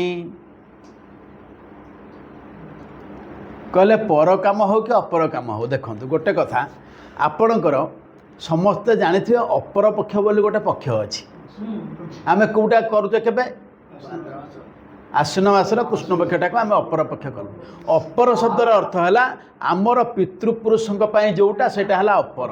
ପର ହେଲା ଯେଉଁଟା ପରମ ବ୍ରହ୍ମଙ୍କ ପାଇଁ, ସେଥିପାଇଁ ସେ ପରାତ୍ପର। ଆଉ ସେଇଟା ହେଉଛି ପରାବିଦ୍ୟା। ଆଉ ଯେଉଁଟାକୁ ଆମେ ଅନ୍ୟମାନଙ୍କ ପାଇଁ କରୁଛେ, ସେଇଟା ହେଲା ଅପରାବିଦ୍ୟା। ଏଇଠି ସେ ସେୟା କହୁଛନ୍ତି। ଦେଖନ୍ତୁ କେତେ ଗୋଟିଏ ଗୋଟେ କେତେ ଛୋଟିଆ ପଦରେ କେଡ଼େ ବଡ଼ କଥା ରଖିଦେଉଛନ୍ତି। ପର ଅପର ଧର୍ମ ଯେହି, ମାନେ ପ୍ରେତ ମାର୍ଗରେ ଥିବା ମୋର ପିତୃମାତୃ ଏମାନଙ୍କୁ ଉଦ୍ଧାର କରିବା ପାଇଁ କ'ଣ ଧର୍ମ, ସେଇଟା ମୋତେ କହ। ଅପର ଧର୍ମ ମାନେ ଅପର ଧର୍ମ ହେଲା ଏମାନଙ୍କ ପାଇଁ, ପିତୃମାତୃମାନଙ୍କୁ ମୁକ୍ତ କରିବା ପାଇଁ। ଆଉ ମୋ ନିଜର ଆତ୍ମାର ମାନେ ପରବ୍ରହ୍ମଙ୍କ ସହିତ ମିଶିବ କି? ସେ ଆତ୍ମାଟା ମିଶିବ ନା। ଆଉ ୟାକୁ କେମିତି ମୁଁ ୟାର ଉନ୍ନତି ହେବ, ଇଏ ମୁକ୍ତ ହେବ, ସେଇଟା ମଧ୍ୟ ମୋତେ କହ। ଗୋଟେ ଧାଡ଼ିରେ କେଡ଼େ ବାଗରେ କହିଦେଲେ, କିନ୍ତୁ ସତରେ ତାକୁ ଧରି ହୁଏନି। ସେଥିପାଇଁ କହେ ଯେ ସବୁଠୁ ସରଳ ଭାଷାରେ ଲେଖା ହେଇଛି, ଆଦୌ ବୁଝି ହେବନି। ତାପରେ କହିଲେ ସେଇ କଥା ଭିତରେ ଯଦି ସେ ପର ଅପର କଥା ପଡ଼ିଛି ଏବଂ ତାରି ଭିତରେ ଗୋବିନ୍ଦ କଥା ନାହିଁ, ସେଗୁଡ଼ାକର ମିନିଂ କିଛି ନାହିଁ। କାହିଁକିନା ବ୍ୟାସଙ୍କ ପାଖରୁ ଇଏ ଶୁଣିଛନ୍ତି, ସିଏ ବି ଶୁଣିଛନ୍ତି ଗୋଟେ ସମୟରେ। ଇଏ ସେଇ କଥା କହିଲେ, ବ୍ୟାସଙ୍କ ମୁଖ ଅନୁକ୍ଷଣେ ଶୁଣିଛି ବହୁତ ଶ୍ରବଣେ, ଅଳପ ସୁଖ ଯା ଲକ୍ଷଣ ସେ କାହିଁ ହରେବ ମୋ ମନ। ଦେଖନ୍ତୁ, ଅଳପ ସୁଖ ଯା ଲକ୍ଷଣ ସେ କାହିଁ ହରେବ ମୋ ମନ। ଆପଣ ପିଲାକୁ ଚକୋଲେଟ୍ ଦେଇକରି କେତେ ସମୟ ଭଣ୍ଡେଇବେ? ଟିକେ ସମୟ ଭଣ୍ଡେଇ ଦେବେ। ସିଏ କହିବା କଥା ମୋତେ ସେମିତି କଥା କହ, କାହିଁକିନା ଭଗବାନଙ୍କର ନାଁ ହେଉଛି ପରମାନନ୍ଦ ବା ନିତ୍ୟାନନ୍ଦ, ସବୁବେଳେ ଆନନ୍ଦ ବଢ଼ୁଥିବ। ଆଉ ଯେତେ ଜିନିଷ ଆମେ ଅଛେ, ଇଏ ସବୁ ସାମୟିକ ଆନନ୍ଦ। पृथ्वी बाकी जिते जिनस अच्छी ये सामूहिक आनंद मिल नित्यानंद मिलनी कि परमानंद मिलनी से आम कहे परमानंद हे माधव पुरी रहीच सर्वजीव आपण सब परम आनंद दे पारे माने से आनंद केवे शेष हम ना आउ जो आनंद सांसारिक आनंद जहाँ तार गोटे निर्दिष्ट समय पर शेष अच्छी आपण मिठा को जी भल पातु जड़े पाटे 20टा रसगोला भरी करला 21 नंबर को आप मना करेंगे ना कहे ना भाई आउ भल लगुनि आ भल तो लगुला भल कहीं लगलानी कथा हूँ जोटा स्वाभाविक भाव में भल से सब सब जिते जहाँ भल लगे कि यहाँ भल नुह तेणु भल लगलानी भल लगिला भाया दिशुची कि भल नुह सेमती ये कथा कहले मत सहीटा कह तापर पुणी कहले सहीटा कहले कौ जिनसटा ताहा जो अल्प सुख नुह सब बहुत सुख कौटी अच्छी निजे भी कहते सही कथा श्रीकृष्ण कथामृत रस पान रे सर्वदाम आस सहीटा शुणिले मु मुक्त आ सहीटा सबुठ बड़ आनंद सहीटा पाइबी छोटिया सुख नुह से परमानेंट सुख सहीटा कह तापर कहले कृष्ण चरित तीर्थ पद हरई विषया विषाद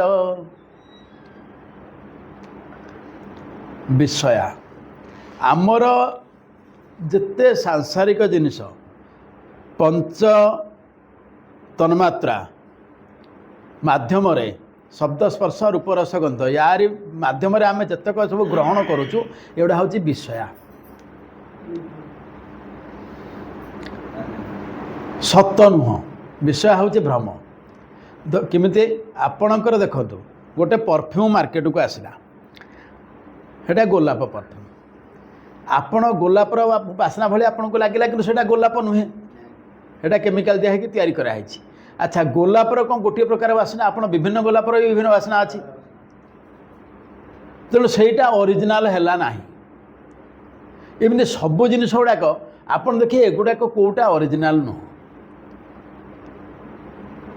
जिते बासना संसार आम देखुचे कि जिते सुख धरा जो आप शब्द आप ध्वनि विभिन्न प्रकार शुणिबे विभिन्न म्यूजिक रे आप विभिन्न ध्वनि हारमोनियम रे गोटे प्रकार ध्वनि बाहर आपणकर से गिटार रे आउ गोटे टाइप रे बाहर आप सबू बाजार से तैयारी करा होची जमिति आपणकर जितेबाला सब बाजा मैंने मिसिक एकाठी कर जो आगुरी सब करा हुए अपेरा हरिकार आरंभ रू गीत बोला हो तो किंतु गीतटा बाजार बोला हो 8टा कि 10टा बाजा बाजुची कि से गीतटा को बजाउछन ना नहीं विभिन्न वाद्य से एका ध्वनिटा को बजेले भी अलग अलग शुभ आपन को एका शांति दबनी खोलटा बजेले जहाँ लगे बंशीटा कौन से लगे कि से गीतर बंशीटा को बजा हो सी जमी हुए नहीं ये सब जिन गुड़ाक सी कहते जे यही सब विभिन्न प्रकार विषय मनीष कौन हो मनीष आज गोटे बंशी गोटे स्वर शुणिला से भाव यहीटा केमी हारमोनियम बाजुची शुणिला मन थंडा है काली आउ गोटे शुणिला ये जिते शुणिले भी मनटा तार केवे थंडा हेनी मन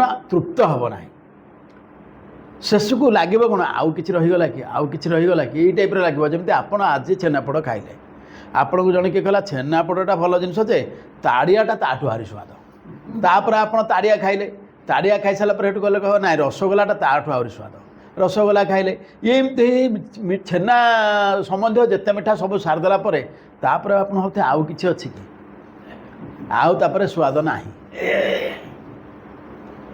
सरीगला सेमती यही सब विषय रस गुड़ाक कौन ना आपणकर शब्द स्पर्श रूप रस गंध आमे आमर जो 10 इंद्रिय मध्यम सब आम ग्रहण कर चलचे एवं ग्रहण जिते कले भी संतुष्ट हो पारिबा नाही। आज भितर कहतु धरा जो जड़े लोक मटन ता जीवन में 20 प्रकार खाई तथापि से कहीपर कि ना मुझे संपूर्ण तृप्त होती आ मटन खाइबिनी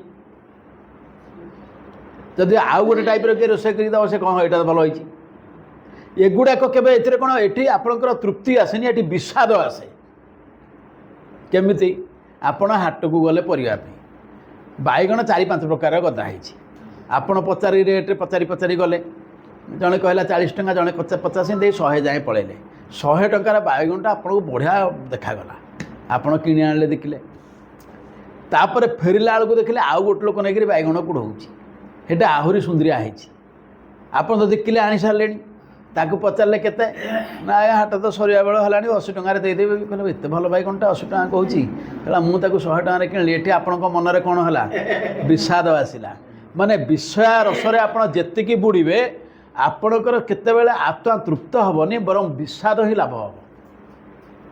ଆମେ ଯେତିକି ବୁଡ଼ିବା, ଯିଏ ଯେଉଁଥିରେ ବୁଡ଼ି ଯାଉଛି। ତେଣୁ ଯିଏ ଜାଣିଯାଇଛି ସିଏ ସେଇଥିରେ ଆଉ ପଶିବନି। ଆପଣଙ୍କର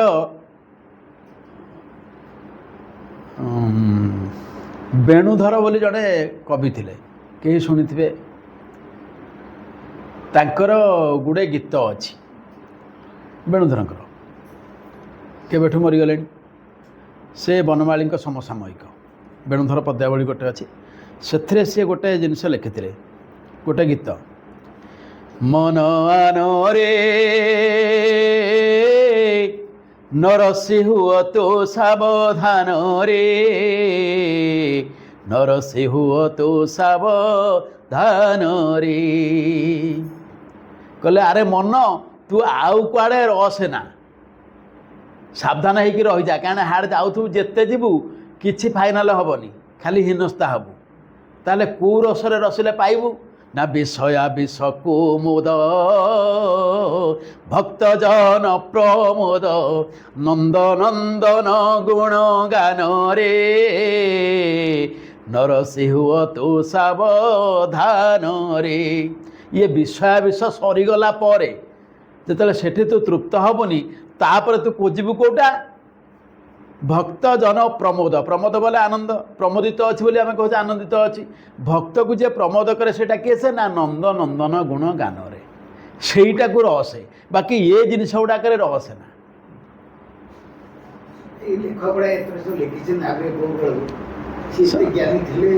ଆଜ୍ଞା ଭାବି ପାରିବେନି, ସେମାନେ ସବୁ ସାଧନାର ଲୋକ। ସେଗୁଡ଼ା ସବୁ ସାଧନା, ସେଗୁଡ଼ା ଜ୍ଞାନ ତାଙ୍କର ନୁହେଁ ଆଜ୍ଞା, ସେଗୁଡ଼ା ସବୁ ସାଧନା। ଟେକ୍ନୋଲୋଜି ହେଇକି ଆଜ୍ଞା ତାକୁ ଦେଖିବାକୁ। ତେଣୁ ଇଏ ସେଇ କଥା କହିଲେ ଯେ ବିଷୟ ବିଷାଦ କୃଷ୍ଣ ଚରିତ ମତେ କହ। ତାପରେ ଏଠି କହିଲେ ତୀର୍ଥପଦ ଶବ୍ଦ ଦେଖନ୍ତୁ, ସେଥିପାଇଁ କହିଲି ୟାକୁ ଧରିଲେ ଭାବି ହେଉନି କିଛି, ଯେ ତୀର୍ଥପଦ ହେଉଛି କ'ଣ? ତରନ୍ତି ଅନେନ ଇତି ତୀର୍ଥମ୍, ଯାହାଦ୍ୱାରା ଜୀବ ତରିଯାଏ ତା ନାଁ ହେଉଛି ତୀର୍ଥ। ତେଣୁ ଜଣେ ସାଧୁ ସିଏ ସ୍ୱାଭାବିକ ଭାବରେ ତୀର୍ଥ। ସାଧୁଙ୍କ ପୂର୍ବରୁ ଗୋଟେ ଶବ୍ଦ ଲାଗେ ସତୀର୍ଥ। ସତୀର୍ଥ ମାନେ ତୀର୍ଥେନ ସହ ବର୍ତ୍ତମାନ, ମାନେ ତୀର୍ଥ ତାଙ୍କ ସହିତ ଅଛି, ସିଏ ନିଜେ ହିଁ ତୀର୍ଥ। ହଁ, ତାଙ୍କ ସାଙ୍ଗରେ କଥାବାର୍ତ୍ତା ହେଇଗଲେ ବି ଆପଣ ତୀର୍ଥ ସ୍ନାନ ପାଇଗଲେ। ଆପଣ ଦେଖୁଛନ୍ତି ଏପଟେ କୁହାହେଲା ସାଧୁଙ୍କୁ ସତୀର୍ଥ କୁହାହେଲା, ଏଠି କହୁଛନ୍ତି ତୀର୍ଥପଦ ହେଇଗଲେ, ମାନେ ତୀର୍ଥକୁ ଯାହା ପାଦ ଗଲା ସିଏ ମୁକ୍ତ ହେବ ବୋଲି ଇଏ କହୁଛନ୍ତି। ତୀର୍ଥକୁ ପାଦ ଗଲେ କ'ଣ ହେବ? ଆପଣ ଜାଣିଛନ୍ତି ଗୋଟେ ଜାଗାରେ ଗଙ୍ଗା ନିଜେ କହୁଛନ୍ତି, ଗଙ୍ଗା ବିଚାର ଅଛି ମନେ ବାରୁଣୀ ପଡ଼ିବ କେଶନେ, ଆସିବେ ପ୍ରଭୁ ଭକ୍ତଗଣ ମୋ ପାପ ହେବ ବିମୋଚନ। ଯେଉଁ ଗଙ୍ଗାରେ ଗାଧେଇଲେ ସମସ୍ତଙ୍କର ପାପ ବିମୋଚନ ହେଉଛି, ସିଏ କହୁଛନ୍ତି ଯେ କେତେବେଳେ ବାରୁଣୀ ପଡ଼ିବ ସବୁ ଭକ୍ତମାନେ ଆସିବେ, ତାଙ୍କ ପାଦ ଧୂଳି ମୋ ଦେହରେ ପଡ଼ିଲେ ମୋ ପାପ ଧୋଇ ହେଇଯିବ।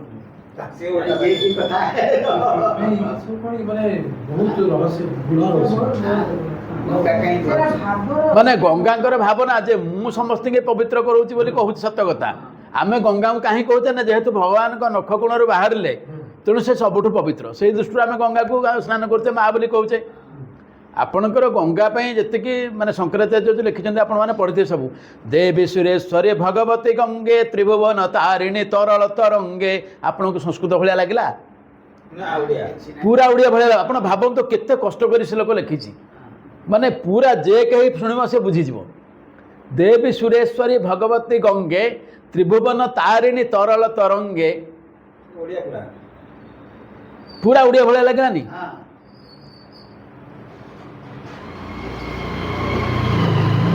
ଶଙ୍କର ମୌଳିନୀ ବାସିନୀ ବିମଳେ ମମ ମତି ରାସ୍ତା ତବ ପଦ କମଳେ। ମାନେ ମୋର ରାସ୍ତା ହେଉଛି ତମ ପାଦ ତଳେ ବୋଲି ଭକ୍ତ କହୁଛି, ଶଙ୍କରାଚାର୍ଯ୍ୟ କହୁଛନ୍ତି।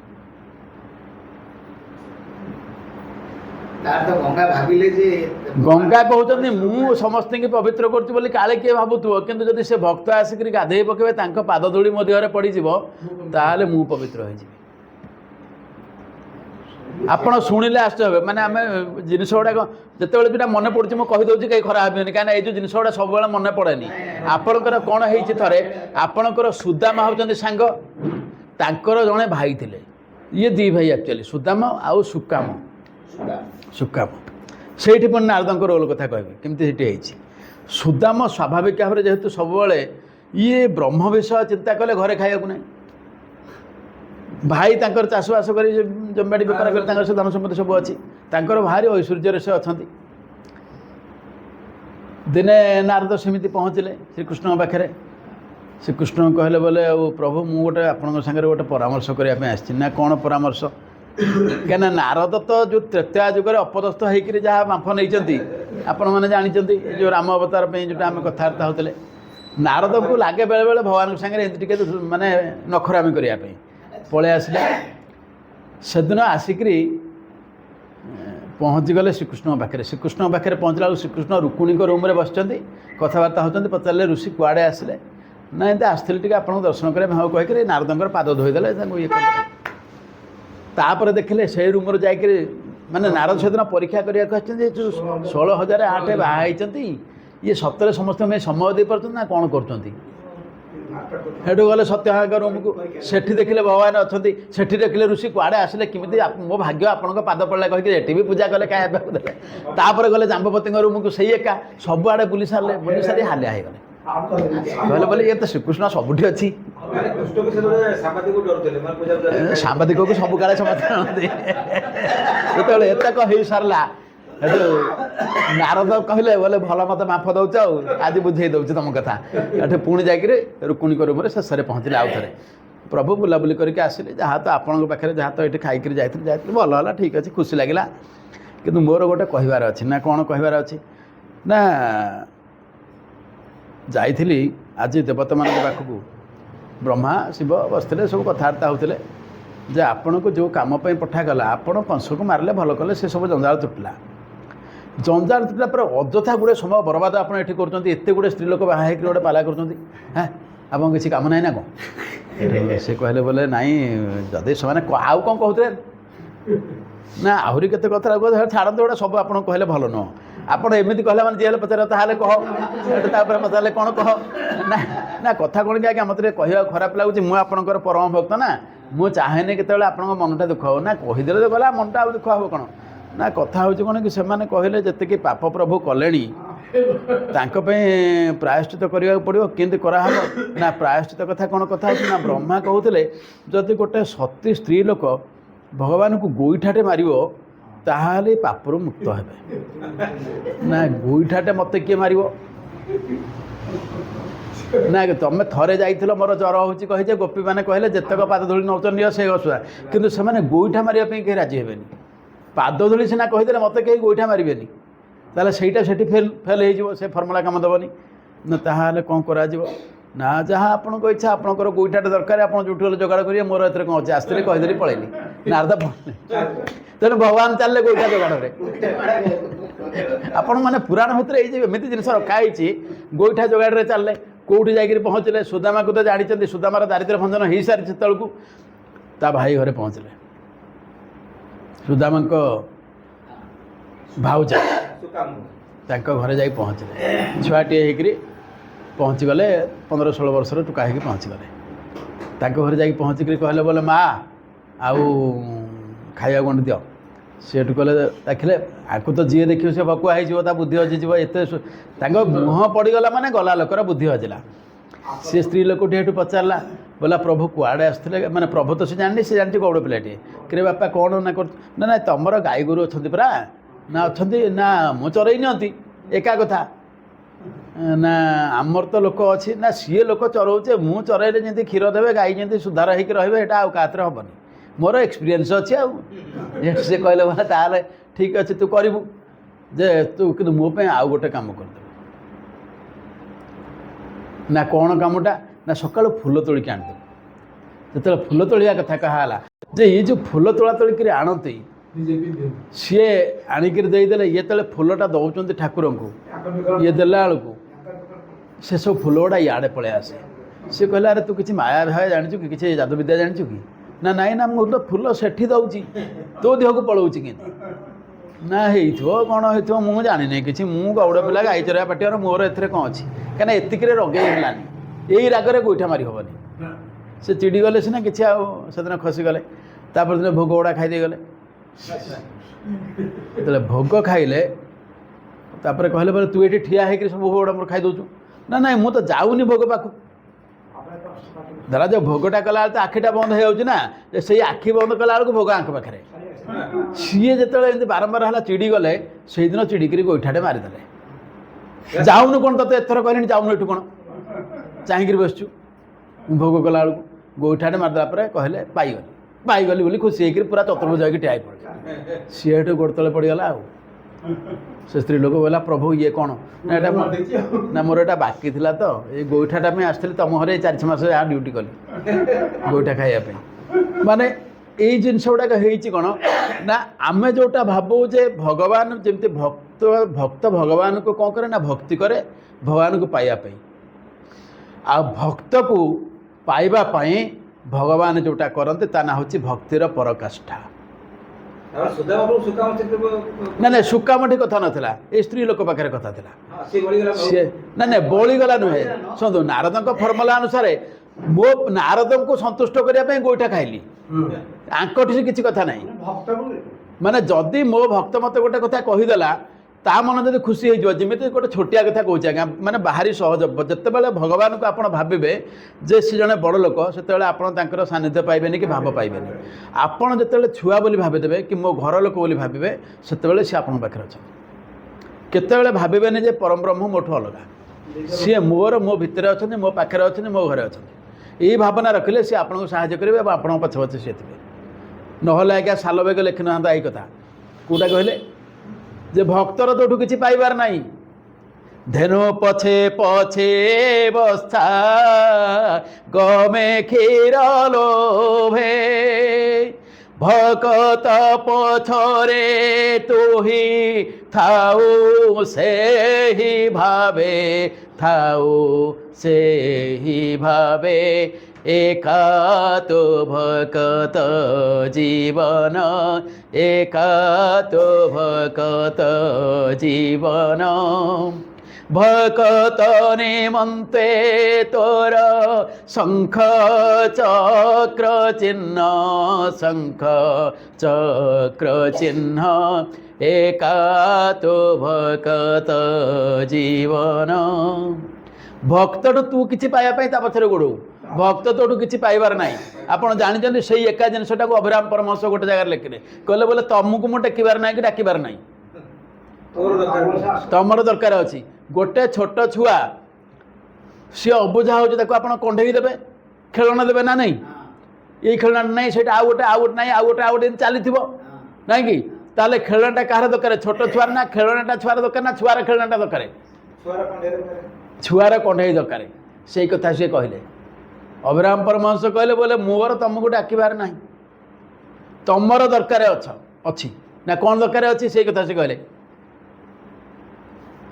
तुम्हें जंत्री मोहि जंत्र सबु जुगे जुगे जंत्र होई न रहिले खेलिब का संगे मोर अबुझा ठाकुर बुझाइब भवे किए साध्य अछि कार जे छोट छुआ विभिन्न खेलना दरकार ये खेलनाटे बुझीज सेमती किसी मान ना विभिन्न प्रकार खेलना दरकार सी कहते हे ठाकुर तू हूँ पूरा बुझा तोते बुझापी तो लोक कहीं ना तोर खेलना दरकार तू खेलिया मत खेलना तैयारी करूँ मत जो जीव रूप से जन्म देचु तैयारी करके पठे देचु मार्केट को तू हूँ जंत्री आम हूँ जंत्र जमी मोड़ीदे कार चलुची ये छोट पिला खेलना हाँ चलो एटा जंत्रटा किए तैयारी कर तू तैयारी कर तोर दरकार बोल ना मोर कौन दरकार मोर तू दरकार नहीं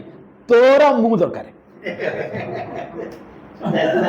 एगुड़ा गोटे कौन कि माने भक्तिर से स्तर को पलैला पर से हो जाती से जो स्तर को पलैले से स्तर को सी गला भक्ति करने बाया बाबा लिखिले जो भक्ति करने से कहले जो किसी गेरुआ दरकार ना कि अरुआ खाइबा दरकार ना कि से बुलिया दरकार ना दाढ़ी निश रखा दरकार ना बोली से वर्णना कले आप आश्चर्य जो भाया वर्णना गुड़ा कर बाया बाबा बलिया बाबा हरिका बहुत पछरे आज्ञा से स्तर को नहीं हेनी सत कथा कहूँ ବାୟା ବାବାଙ୍କର ଅତି ସରଳ ଭାଷା ବଢ଼ିଆ ଜିନିଷ ଗୁଡ଼ା ସେ ଲେଖିଲେ ହଁ କ'ଣ ଲେଖିଲେ ଜାଣି ହଁ ହଁ ରୂପାଲି ଛକ ବାୟା ବାବା ମଠକୁ ତାଙ୍କର ଡାକୁଛନ୍ତି ଯାଇକରି ଏଠି ଇଏ କରିକି ଆସିଲେ ହଉ ଖିଆପିଆ କରିକି ତାଙ୍କର ସବୁବେଳେ ଡାକନ୍ତି ତାଙ୍କର ଭଲ ସଂସ୍ଥାଟି ସେ ଗୋଟେ ଜାଗାରେ ଲେଖିଲେ ନଖବାଳ ରଖି ଭଲ୍ଲୁକ କେତେ ଯୋଗ କଲେଣି ରତି ତେଜି କରି ବଳଦ କେତେ ଯତି ହେଲେଣି। ଥରେ ସାଧୁ ଦଳଟେ ପଳେଇ ଆସିଲେ କହୁଛି ସାଧୁ ଦଳଟେ ଆସିଲେ ଆଙ୍କୁ କହିଲେ ଆଜ୍ଞା ସାଧୁ ଲୋକ ଯେମିତି ଆପଣ ଦେଖିବେ ଏବେ ସେ ଯେଉଁ ନଦିଆ ନବଦ୍ୱୀପର ଗ୍ରୁପ ବୁଲୁଛନ୍ତି ଆସିକରି କୀର୍ତ୍ତନ କରିଦେଇକି ଆପଣଙ୍କୁ ମାଗିବେ ଆଜ୍ଞା ଭୋଜନ ବ୍ୟବସ୍ଥା କିରେ ତମେ ତ ଭେଣ୍ଡା ଭେଣ୍ଡା ଚେହେରା ହେଇଛ ଖାଉ ପିକିରି କାମ କରୁନ କାମ କରିକି ଭୋଜନ ବ୍ୟବସ୍ଥା କରୁନ ତମ ଭୋଜନ ବ୍ୟବସ୍ଥା କରିବା ପାଇଁ କ'ଣ ସବୁ ଲୋକ ବସିଛନ୍ତି ସେ ଆପଣ ମାଗିବେ ଭୋଜନ ବ୍ୟବସ୍ଥା କରିବେ କିନ୍ତୁ ଭଲ ଚେହେରା କରିଛନ୍ତି ମୁଁ ତମେ ଅନ୍ୟ କାମ କିଛି କରୁନ କାମ ଦାମ କରିକି ରୋଜଗାର କରିକି ତାପରେ ତମେ ଖାଅ ଭଗବାନ କେଉଁଠି କହିନାହାନ୍ତି ମୋ ଗୁଣ କୀର୍ତ୍ତନ କରିକି ଖାଇବା ସେଇଠୁ ଆରମ୍ଭ କର ସେଇଟା ସେ ମନା କରିଛନ୍ତି କାହିଁକି ଯଦି ସେଇଟା ସେ କହିଥାନ୍ତେ ଅର୍ଜୁନକୁ କହିନଥାନ୍ତେ ଅର୍ଜୁନ ମୋର କାହାଠୁ କିଛି ପାଇବାର ନାହିଁ ଗୀତାରେ କ'ଣ କହିଲେ ମୋର କାହାଠୁ କିଛି ପାଇବାର ନାହିଁ କିନ୍ତୁ ମୁଁ ସବୁ କାମ କରୁଛି କାହିଁକିନା ମୁଁ ଯଦି ରହିଯିବି ଏ ସଂସାର ଜଡ଼ ହୋଇଯିବ ସଂସାର ଶିଖିବ କ'ଣ ମୋଠୁ ତେଣୁ ମୁଁ କେତେବେଳେ ଚୁପ୍ ହେଇକରି ବସେନି ମୁଁ ସବୁବେଳେ ସକ୍ରିୟ କାମ କରି ଚାଲିଛି ମୋର ଖାଇବା ଗଣ୍ଡାକ ଦରକାର ବୋଲି ନନ୍ଦଙ୍କୁ କହିଲେ 4 ବର୍ଷ ବେଳେ ଯେ ମୋତେ ବାଛୁରୀ ସାଙ୍ଗରେ ଛାଡ଼ ମୁଁ ଯିବି ବାଛୁରୀ ଚରେଇବି ମୋର କ'ଣ 4 ବର୍ଷର ଛୁଆର ଆଜ୍ଞା କ'ଣ ହରେ ତାଙ୍କର ଖାଇବା ଅଭାବ ଥିଲା ଆପଣଙ୍କର ଯେତେବେଳେ ବୟସ 4 ବର୍ଷ ମାତ୍ର ସେ କହିଲେ ବୋଲେ ବାପା ଗାଈ ଗୁଡ଼ାକୁ ତ ଗୌଡ଼ମାନେ ନେଉଛନ୍ତି ଆମ ଟିମ୍ ତ ଅଛୁ ଆମର ଲଙ୍ଗଳା ଗାଣ୍ଡିଆ ଟିମ୍ଟେ ଅଛି ଆମ ଟିମ୍ରେ ଆମେ ବାହାରିବୁ ବାଛୁରୀକି ନେଇକିରି ତେଣୁ ଆମର ଅସୁବିଧା ନାହିଁ ତୁମର ଅସୁବିଧା ନାହିଁ ଆମକୁ ସାଙ୍ଗରେ ଛାଡ଼ିଦିଅ ସେ କ'ଣ ପାଇଁ କହିଲେ ମୋତେ କାମ କରିବାକୁ ପଡ଼ିବ ଆପଣମାନେ ଶୁଣିଲେ ଆସିବେ ସେ ଯେଉଁ ଜିନିଷ ଗୁଡ଼ାକ ଆମେ ଭାବିପାରୁନୁ ସେ କବିମାନେ କ'ଣ ତାକୁ କରିଦେଇକରି ଛାଡ଼ି ଦେଇଛନ୍ତି ମାନେ ସେଇ ସ୍ତରକୁ ଭାବନା ଯାଇଛି ବୋଲି ତ ଲେଖିଛନ୍ତି ନା ଦୀନକୃଷ୍ଣ ଦାସ ଗୋଟିଏ ପଦ ଲେଖିଲେ କର୍ଣ୍ଣ ମନ ଦେଇ ସୂଚୀବନ୍ତ ହୋଇ ଶୁଣ ଜନେ କୃଷ୍ଣ ଚରିତ କଳା କର କରେ ଅନ୍ଧାର ପରାଏ ନାଶ ଯାଉ ସର୍ବଦୂରିତ କଞ୍ଜନୟନ ଅଞ୍ଜନ ବରନ କେଶବ କଞ୍ଜନୟନ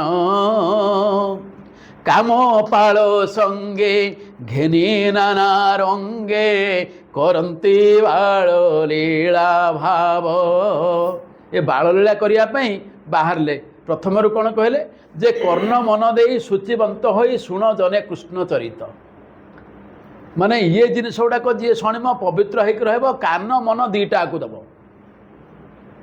নহলে বুঝিপারিবনি কি ভাব পাইবনি কলা কর করে ଅନ୍ଧାର ପରାଏ କଳା କର ବୋଲେ ଚନ୍ଦ୍ର ଚନ୍ଦ୍ରଙ୍କ କିରଣରେ ଅନ୍ଧାର ପଳେଇଲା ଭଳିଆ ନାଶ ଯାଉ ସର୍ବଦୂରିତ ଦୂରିତ ବୋଲେ ପାପ ସବୁ ପାପ କ୍ଷୟ ହେଇଯାଉ କ'ଣ ମୁଁ କହିବାକୁ ଯାଉଛି ନା କ'ଣଟା ଶୁଣିଲେ ହେବ ନା କଞ୍ଜ ନୟନ ଅଞ୍ଜନ ବରନ କେଶବ ଶବ୍ଦ ବ୍ୟବହାର ଦେଖନ୍ତୁ କଞ୍ଜ ନୟନ ପଦ୍ମ କଞ୍ଜ ବୋଲେ ପଦ୍ମ ପଦ୍ମ ଫୁଲ ଭଳି ଆଖି ଯାହାର କଞ୍ଜ ନୟନ ଅଞ୍ଜନ ବରନ ଅଞ୍ଜନ ବୋଲେ କଜ୍ୱଳ କଜ୍ୱଳ ବର୍ଣ୍ଣର କେଶବ କେଶବ ଶବ୍ଦ ବୋଲେ ବ୍ରହ୍ମା ବିଷ୍ଣୁ ମହେଶ୍ୱରଙ୍କର ସମନ୍ୱିତ ବିଗ୍ରହ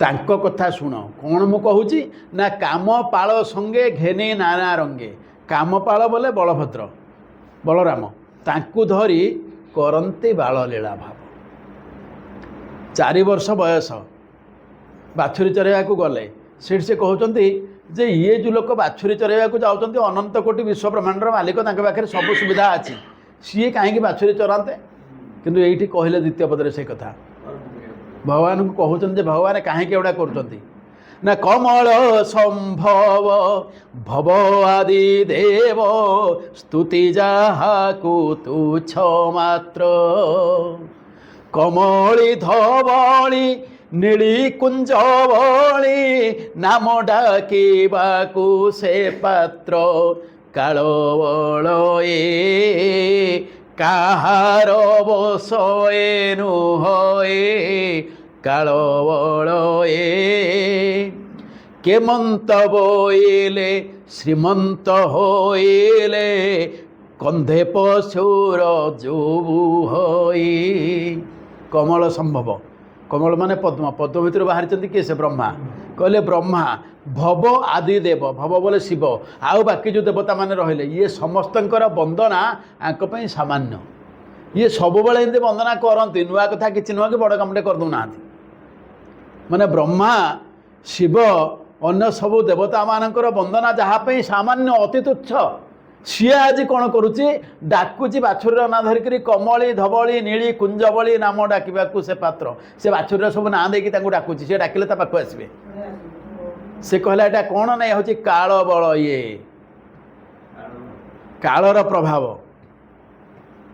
कहार बस से नुह ये काल कहार बसीभूत नुहे माने समय बोली भावतु ये केमंत बोइले जदि आप पचारे किमिति है ना जदि ता न होता ये श्रीमंत होइले श्री बोले लक्ष्मी ये लक्ष्मीकर मालिक ये एड़े बड़ लोकटा कंधे पशु रज्जु बुह कांधे पघा धरिक बुलूची ये छोट बाछुरी के बांध गोटी जब किए दौड़िक पड़े बांधि पकेब बोली दी चार्टा पघा धरिक बेकर ये बुलूची माने एड़े बड़ लोक जहाँ ब्रह्मा शिव तप माने वंदना करी हालिया होगले किसी फरक पड़ेनि सी आज कौन करुच्ची कालर प्रभाव निजे बाछुरी की बांधा दौड़ी धरिक कांधे बुलूची एड़े बड़ लोक क्या भगवान एक कम कले मु निष्क्रिय होगले सारा सृष्टि निष्क्रिय हो तेणु मत यहाँ करा पड़ो किंतु अलग अर्थରେ कहा केमी भगवान कहते भगवान ताहले ये जदि दीनकृष्ण दास भावना भितर कहीदेले प्रभु को जमी से भाविले किंतु सत कथा हूँ देखो आपणकर पंच महाभूत 5 पंच तन्मात्रा 10 आपणकर 5 कर्मेन्द्रिय 5 ज्ञानेन्द्रिय 20 4 अंतकरण 24 आउ 1 शेष हूँ गोटे अंतकरण मन बुद्धि चित्त अहंकार 4 गला तापर आउ गोटे शेष जोटा रोचे यहाँ हूँ काल भगवान कहते मु हूँ निजे काल से 25टा जाक जिनस जहाँ पाखे अच्छी ये 25 तत्व जी तैयारी सी हूँ निजे परब्रह्म सी कहले मु निजे काल किंतु मु काल होकर भी मत सम्मान जनापे मत कम करा पड़ी क्या जब मो नियम मु रखी सुप्रीम कोर्टर चीफ जस्टिस होगा बोली कौन मर्डर छाड़े सेमती नियम समस्त गोटे तेणु मोपाई भी नियम अच्छी ना मोर तो महाभारत युद्ध मु तो गोटे मुहूर्त सारी था कौन दरकार भाभी देते सफा जाते ये समय ना कौन दरकार किंतु से समस्त की आणिक गोटे मंचर ठिया करेबी समस्त की सफा करेबी ये सफा करने आसी सृष्टि संहारणे कृष्ण नाम जे तोहर सृष्टि के संहार मु कृष्ण होकर आसी कर्षयति आकर्षयति इति कृष्ण भाभी हेनी ब्लैक होल जोटा आम पढ़ुचे कृष्ण गर्त ये होते से कृष्ण गर्त जो भितर को अर्जुन देखला कौन देखुचु ना देखुची आपणकर पार्टीटा गोटे एत बड़ हो ये सबुजाक से भितर को तारा ग्रह सूर्य नक्षत्र मु सहित समस्ते ता भितर को आम सब जाऊँ जमी पतंग अग्नि पड़े मु देखुची से पार्टी भितर तोर समस्ते पड़ों भीष्म द्रोण सहित कई बाकी ना सेटा की पार्टी ना सेटा हूँ ब्लैक होल से ब्लैक होल भितर को जी गला से सफा मु कृष्ण होकर आसी संहार करने माने यही जिनिस गुड़ाक माने देखो से कवि मैंने केमी भाविक लिखिले से समय आज्ञा पढ़िले केतबेले किछि पढ़ नथिला से स्टोरीटी कहि दउछि दीनकृष्ण दास चोर दीनकृष्ण दास प्रथम जीवन में जड़े भल चोर माने जो खुचुरा माने बीपीएल चोर माने कौन कि सी सबुदिन तो जाती चोरी फोरी करी कौटू कौन ये नहीं आसिले चले संस्था माने से कार बाड़ी पटे बाल्टीटा किए छाड़ देथब किए लुगाटा सुखई छाड़ देथब ताको आणले तापर जहाँ ताको ये करके चलई दियंती एमती कर चलती आ कौन गाँव में पुराण पढ़ा होची ताको स्त्री कहले बोले सब बेले गोटे गोटे बदमाशी कम गुड़ा कर सब स्त्री लोक केते सुखर रोचन स्वामी मैंने भल कम कर गोटे गर्व लगुथ मु तो चोरणी चोर माइकिना ना मु क्या आगे मुँह देखी पारि कि तुम जहाँ कर पुराण शुण ना टे बदल एठू बोला ना कौन ना तुम जाओ भागवत पढ़ा हो भागवत अमृत समस्ते शुणुंट कहते अन्न माइपी मैंने सकाଳେ पोखरी तुटरे गाधेला बेले कहते भागवत अमृत भारी मिठा आ समस्ते शुणुंट आ तुम टे गले हंतानी ये हेटू कहला कहूँ जे आज जी जे काली बेपार बंद काली खाଇବା कौन रात तो बेपार हेल्ले जाकि तू खाइबू मुझे नचीबी ना काली पे मुझे चलईदेवी गोटे दिन अच्छे जहाँ घरे ये चलईदेवा तुम आज जाओ ଗଲା ଗୀତ ଶୁଣିଲା ଭାଗବତ ଶୁଣୁଛି ଶୁଣିବା ଭିତରେ ନିଦ ହେଇଯାଇଛି ଆଜ୍ଞା କରିଦେଇଛି କୁକୁର ପୋତିଦେଲା ଉଠି ପଡ଼ିଲା କହିଲା ଶଳା ବୁଢ଼ୀ କହିଥିଲା କ'ଣ ନା ଭାଗବତାମୃତ ଭାରି ମିଠା ଏଇଟା କ'ଣ ଖାରିଆ ଖାରିଆ ଲାଗିଲାଣି ଏଇଟା କାହାକୁ କ'ଣ ହେଉଥିବ କହିବନି ଏମିତି ଭାବିବା ଭିତରେ ସିଆଡ଼େ ବିଷୟ ଆଲୋଚନା ଚାଲିଛି କୃଷ୍ଣଙ୍କୁ ବେଶ କରୁଛନ୍ତି ଯଶୋଦା ମା ବିଭିନ୍ନ ଅଙ୍ଗରେ ବିଭିନ୍ନ ଅଳଙ୍କାର ପିନ୍ଧେଇ ଦେଉଛନ୍ତି ସେ ଯିବେ ଜଙ୍ଗଲକୁ ବାଛୁରୀ ନେଇକରି ହେଲା ଆରେ କଥାଟା ଏଇଠି ଆଉ ତାହେଲେ ଆଉ ପରିଶ୍ରମ କରିବାକୁ ପଡ଼ିବନି ଘରକୁ ପଳେଇ ଆସିଲା ସିଧା ଆଉ ନା ଭୁଲ କହିଲେ ରହିଗଲା ସମସ୍ତେ ଉଠିଲେ ଜଣଙ୍କ ପରେ ଜଣେ ଗୋସେଇକି ଧଇଲା ବୋଲା ଗୋସେଇ ମହାପ୍ରଭୁ ତେମେ ଆପଣ ଯେଉଁ ପଢ଼ୁଥିଲ ଆଜି ଯେ ଯଶୋଦା ମା କୃଷ୍ଣଙ୍କୁ ସବୁ ଅଳଙ୍କାର ପିନ୍ଧେଇଲେ ଏତେ ଅଳଙ୍କାର ସତରେ ପିନ୍ଧେଇଲେ ନା ଆରେ ରଜାହାର ତାଙ୍କର କ'ଣ ଅଭାବ ଅଛି ନା ହେଇଟା ଠିକ୍ କହିଲ ଯେ ରଜାହାର ଅଭାବ ନଥିବ ପିନ୍ଧେଇଥିବେ ଆଚ୍ଛା ମୋତେ କହିଲେ ଏଇଟା ସବୁ ଅରିଜିନାଲିଟି କାହିଁକିନା ଯଦି ଅରିଜିନାଲ୍ ହେଇନଥିବ ବୋଲେ ପରିଶ୍ରମ ବେକାର ହେଇଯିବ ନା ଏଠୁ ବୁଝିଗଲା ନାହିଁ ସିଏ କ'ଣ ଆଜିକାଲି ଲୋକ ହେଇଛନ୍ତି ସେ କାଳ ଲୋକ ତାଙ୍କର ସବୁ ଅରିଜିନାଲ୍ ତାହେଲେ ଗଲା ଯେତେବେଳେ ଗଲା ବୋଲି କହିଲା ଗୋସାଇଁ କହିଲେ କ'ଣ ହେଲା ନା ସେ କାଳ କଥା କହିଲେଣି ଯେ ନାଇଁରେ ବାପା ସିଏ ସବୁବେଳେ ପରବ୍ରହ୍ମ ଅଛନ୍ତି ସବୁବେଳେ କୃଷ୍ଣ ଅଛନ୍ତି ସବୁଠି ଅଛନ୍ତି ଧରିଲା ସେଣ୍ଟର ବୋଲେ ସବୁଠି ଅଛନ୍ତି ବୋଲେ କ'ଣ ସେ ପୁରା ପାହାଡ଼କୁ ଗଲେ କୁଆଡ଼େ କହୁଥିଲେ କ'ଣ ବୃନ୍ଦାବନ ଆଡ଼େ ନାରେ ବୃନ୍ଦାବନ ତାଙ୍କୁ ଯେଉଁଠି ଖୋଜିବୁ ସେଇଟା ବୃନ୍ଦାବନ ଆମ ଗାଁ ପାହାଡ଼ରେ ବି ସେ ଅଛନ୍ତି ବୋଲେ ଆମ ଗାଁ ପାହାଡ଼ରେ ଅଛନ୍ତି ବଢ଼ିଆ କଥା ହେଲା ଆଉ ତାହେଲେ ଭଲ ହେଲା ଆଉ ଆଚ୍ଛା ଏଇଲୁ ଗଲେ ମିଳିବେ ନା ଯେତେବେଳେ ଚାହେଁ ମୁଁ ଯେଉଁଠି ଚାହେଁ ମୁଁ ମିଳିବେ କ'ଣ ମିଳିବେନି କ'ଣ ସେ ପରମ୍ପରା ସବୁଠି ସର୍ବପରିବ୍ୟାପ୍ତ ସବୁଠି ଅଛନ୍ତି ଘରକୁ ଗଲା ସ୍ତ୍ରୀ କହିଲା ବୋଲେ ଆଉ ଠେଙ୍ଗାଟା ଦେ ନା କ'ଣ ଯିବ ନା ପ୍ରକୃତରେ ତୁ ଯେଉଁ କହିଥିଲୁ ଭାଗବତାମୃତ ଟିକେ ଖାରି ଲାଗିଲା ଅବଶ୍ୟ କିନ୍ତୁ ଆଉ ଚୋରି କରିବାକୁ ପଡ଼ିବନି ଆଜି ଫାଇନାଲ୍ ଚାଲିଲା ଆଜି ସବୁ ହେଇଯିବ ଆଉ ଗୋଟେ ଚୋରି କରିବାକୁ ପହଞ୍ଚିଗଲା ଜଙ୍ଗଲରେ ଯାଇକି ଯେତେବେଳେ ବଂଶୀ ସ୍ୱନ ଶୁଭୁଛି ଭିତରକୁ ଟାଣି ହେଇକରି ଚାଲିଲା ସେଥିପାଇଁ କହିଛି କର୍ଷୟତି ଆକର୍ଷୟତି ଇତି କୃଷ୍ଣ ମାନେ ଦେଖନ୍ତୁ ଆପଣ ବୁଝିଯିବେ ଉଦାହରଣଟା ଦେଲେ ଯେତେବେଳେ ଛୋଟ ଛୁଆ ବେଳେବେଳେ ଜିଦ୍ଦି କରିବ ଆପଣ ଘରେ ମାଆକୁ କାମ କରେଇଦେବନି ମୋଟେ ତାର ସେଣ୍ଟର ଧରିବ ଫୋପାଡ଼ିବ ଜିନିଷପତ୍ର ଫୋପାଡ଼ା କରି କିଛି କରେଇଦେବନି ଦରକାର ପଡ଼ିଲାବେଳେ ମାଆ ସେଠି କ'ଣ କରିବ ଚଟକଣ୍ଟେ ପକାଇବ କହିବ ମୋତେ କିଛି କରେଇଦେଉନୁ ଯା ସେଠୁ ପଳେଇବ ଯେ ସେଇ ପିଲାଟା ଚଟକଣ୍ଟା ଖାଇସାରିଲା ପରେ ଯଦି କାନ୍ଦିବ ତାପରେ କ'ଣ କରିବେ ଆପଣ ରଡ଼ି କରିବ ଯଦି ପୁଣି କାଖେଇକିରି ତାକୁ ଆଣିକି ତେଲେଇବେ ନାଇଁ କି ଇଏ ଭଗବାନଙ୍କ କାମ ସେୟା କର୍ଷୟତି ମାନେ କର୍ଷଣ କରିବେ ମାରିବେ ଆକର୍ଷୟତି ମାନେ ଟାଣିବେ ଦୁଇଟା ଯାକ କରିବେ ମାଆର ରୋଲ୍ଟା ସେଇଥିପାଇଁ କହିଲି ପରା ଭଗବାନଙ୍କର ରସକୁ ବୁଝିବା ପାଇଁ ଜଣେ ମାଆ ହିଁ ବୁଝିପାରିବ ସହଜରେ ଗୋଟେ ବାପା ଅପେକ୍ଷା ଗୋଟେ ମାଆ ବୁଝିବ କାହିଁକିନା ସେଇ ଜିନିଷଟା ସେ କରେ ସ୍ୱାଭାବିକ ଭାବରେ ସେଇଥିପାଇଁ ରାଧାକୃଷ୍ଣ କୁହାହେଉଛି ଲକ୍ଷ୍ମୀନାରାୟଣ କୁହାହେଉଛି ଶିବପାର୍ବତୀ କୁହାହେଉଛି ଏଇଥିପାଇଁ ଯେ ଆଗ ମାଆ ନାଁଟା ନେଇକରି ପରେ ବାପା ନାଁ ନେଆ ହୁଏ କାହିଁକିନା ମାଆଟା ହିଁ ଆଗ ସାହାଯ୍ୟ କରିବ ପିଲାର ଭଲ ମନ୍ଦ କଥା ଆଗ ମାଆ ବୁଝିବ ନା ବାପା ବୁଝିବ ଆଗ ମାଆ କରିବ ତେଣୁ ମାଆ ନାଁଟା ହେଇଥିପାଇଁ ଆଗ ନିଆ ହେଇଛି ସବୁଠି ଯେତେବେଳେ ଏଇ କଥା ସେ କହିଲା ପରେ ଇଏ ତ ବଂଶୀ ସ୍ୱନ ଶୁଣିବେ ଆଗକୁ ଚାଲିଲେ ଗଲାବେଳକୁ ଦେଖିଲେ ସତରେ ଗାଈ ଚରା ହେଉଛି ପିଲାଟା ଠିଆ ହେଇଛି ପାଖରେ ଯାଇ ଏଇ ଟୋକା ଏଇଟା ଠେଙ୍ଗା ଧରିଛି ନା ସେଠୁ କହିଲେ କ'ଣ ହେଲା ନା ପାଖକୁ ଆସେ ସେ ଆସିଲେ କହିଲେ ବୋଲେ ଏଇ ଗୋଡ଼ରୁ ସେଗୁଡ଼ା ଖୋଲାଏ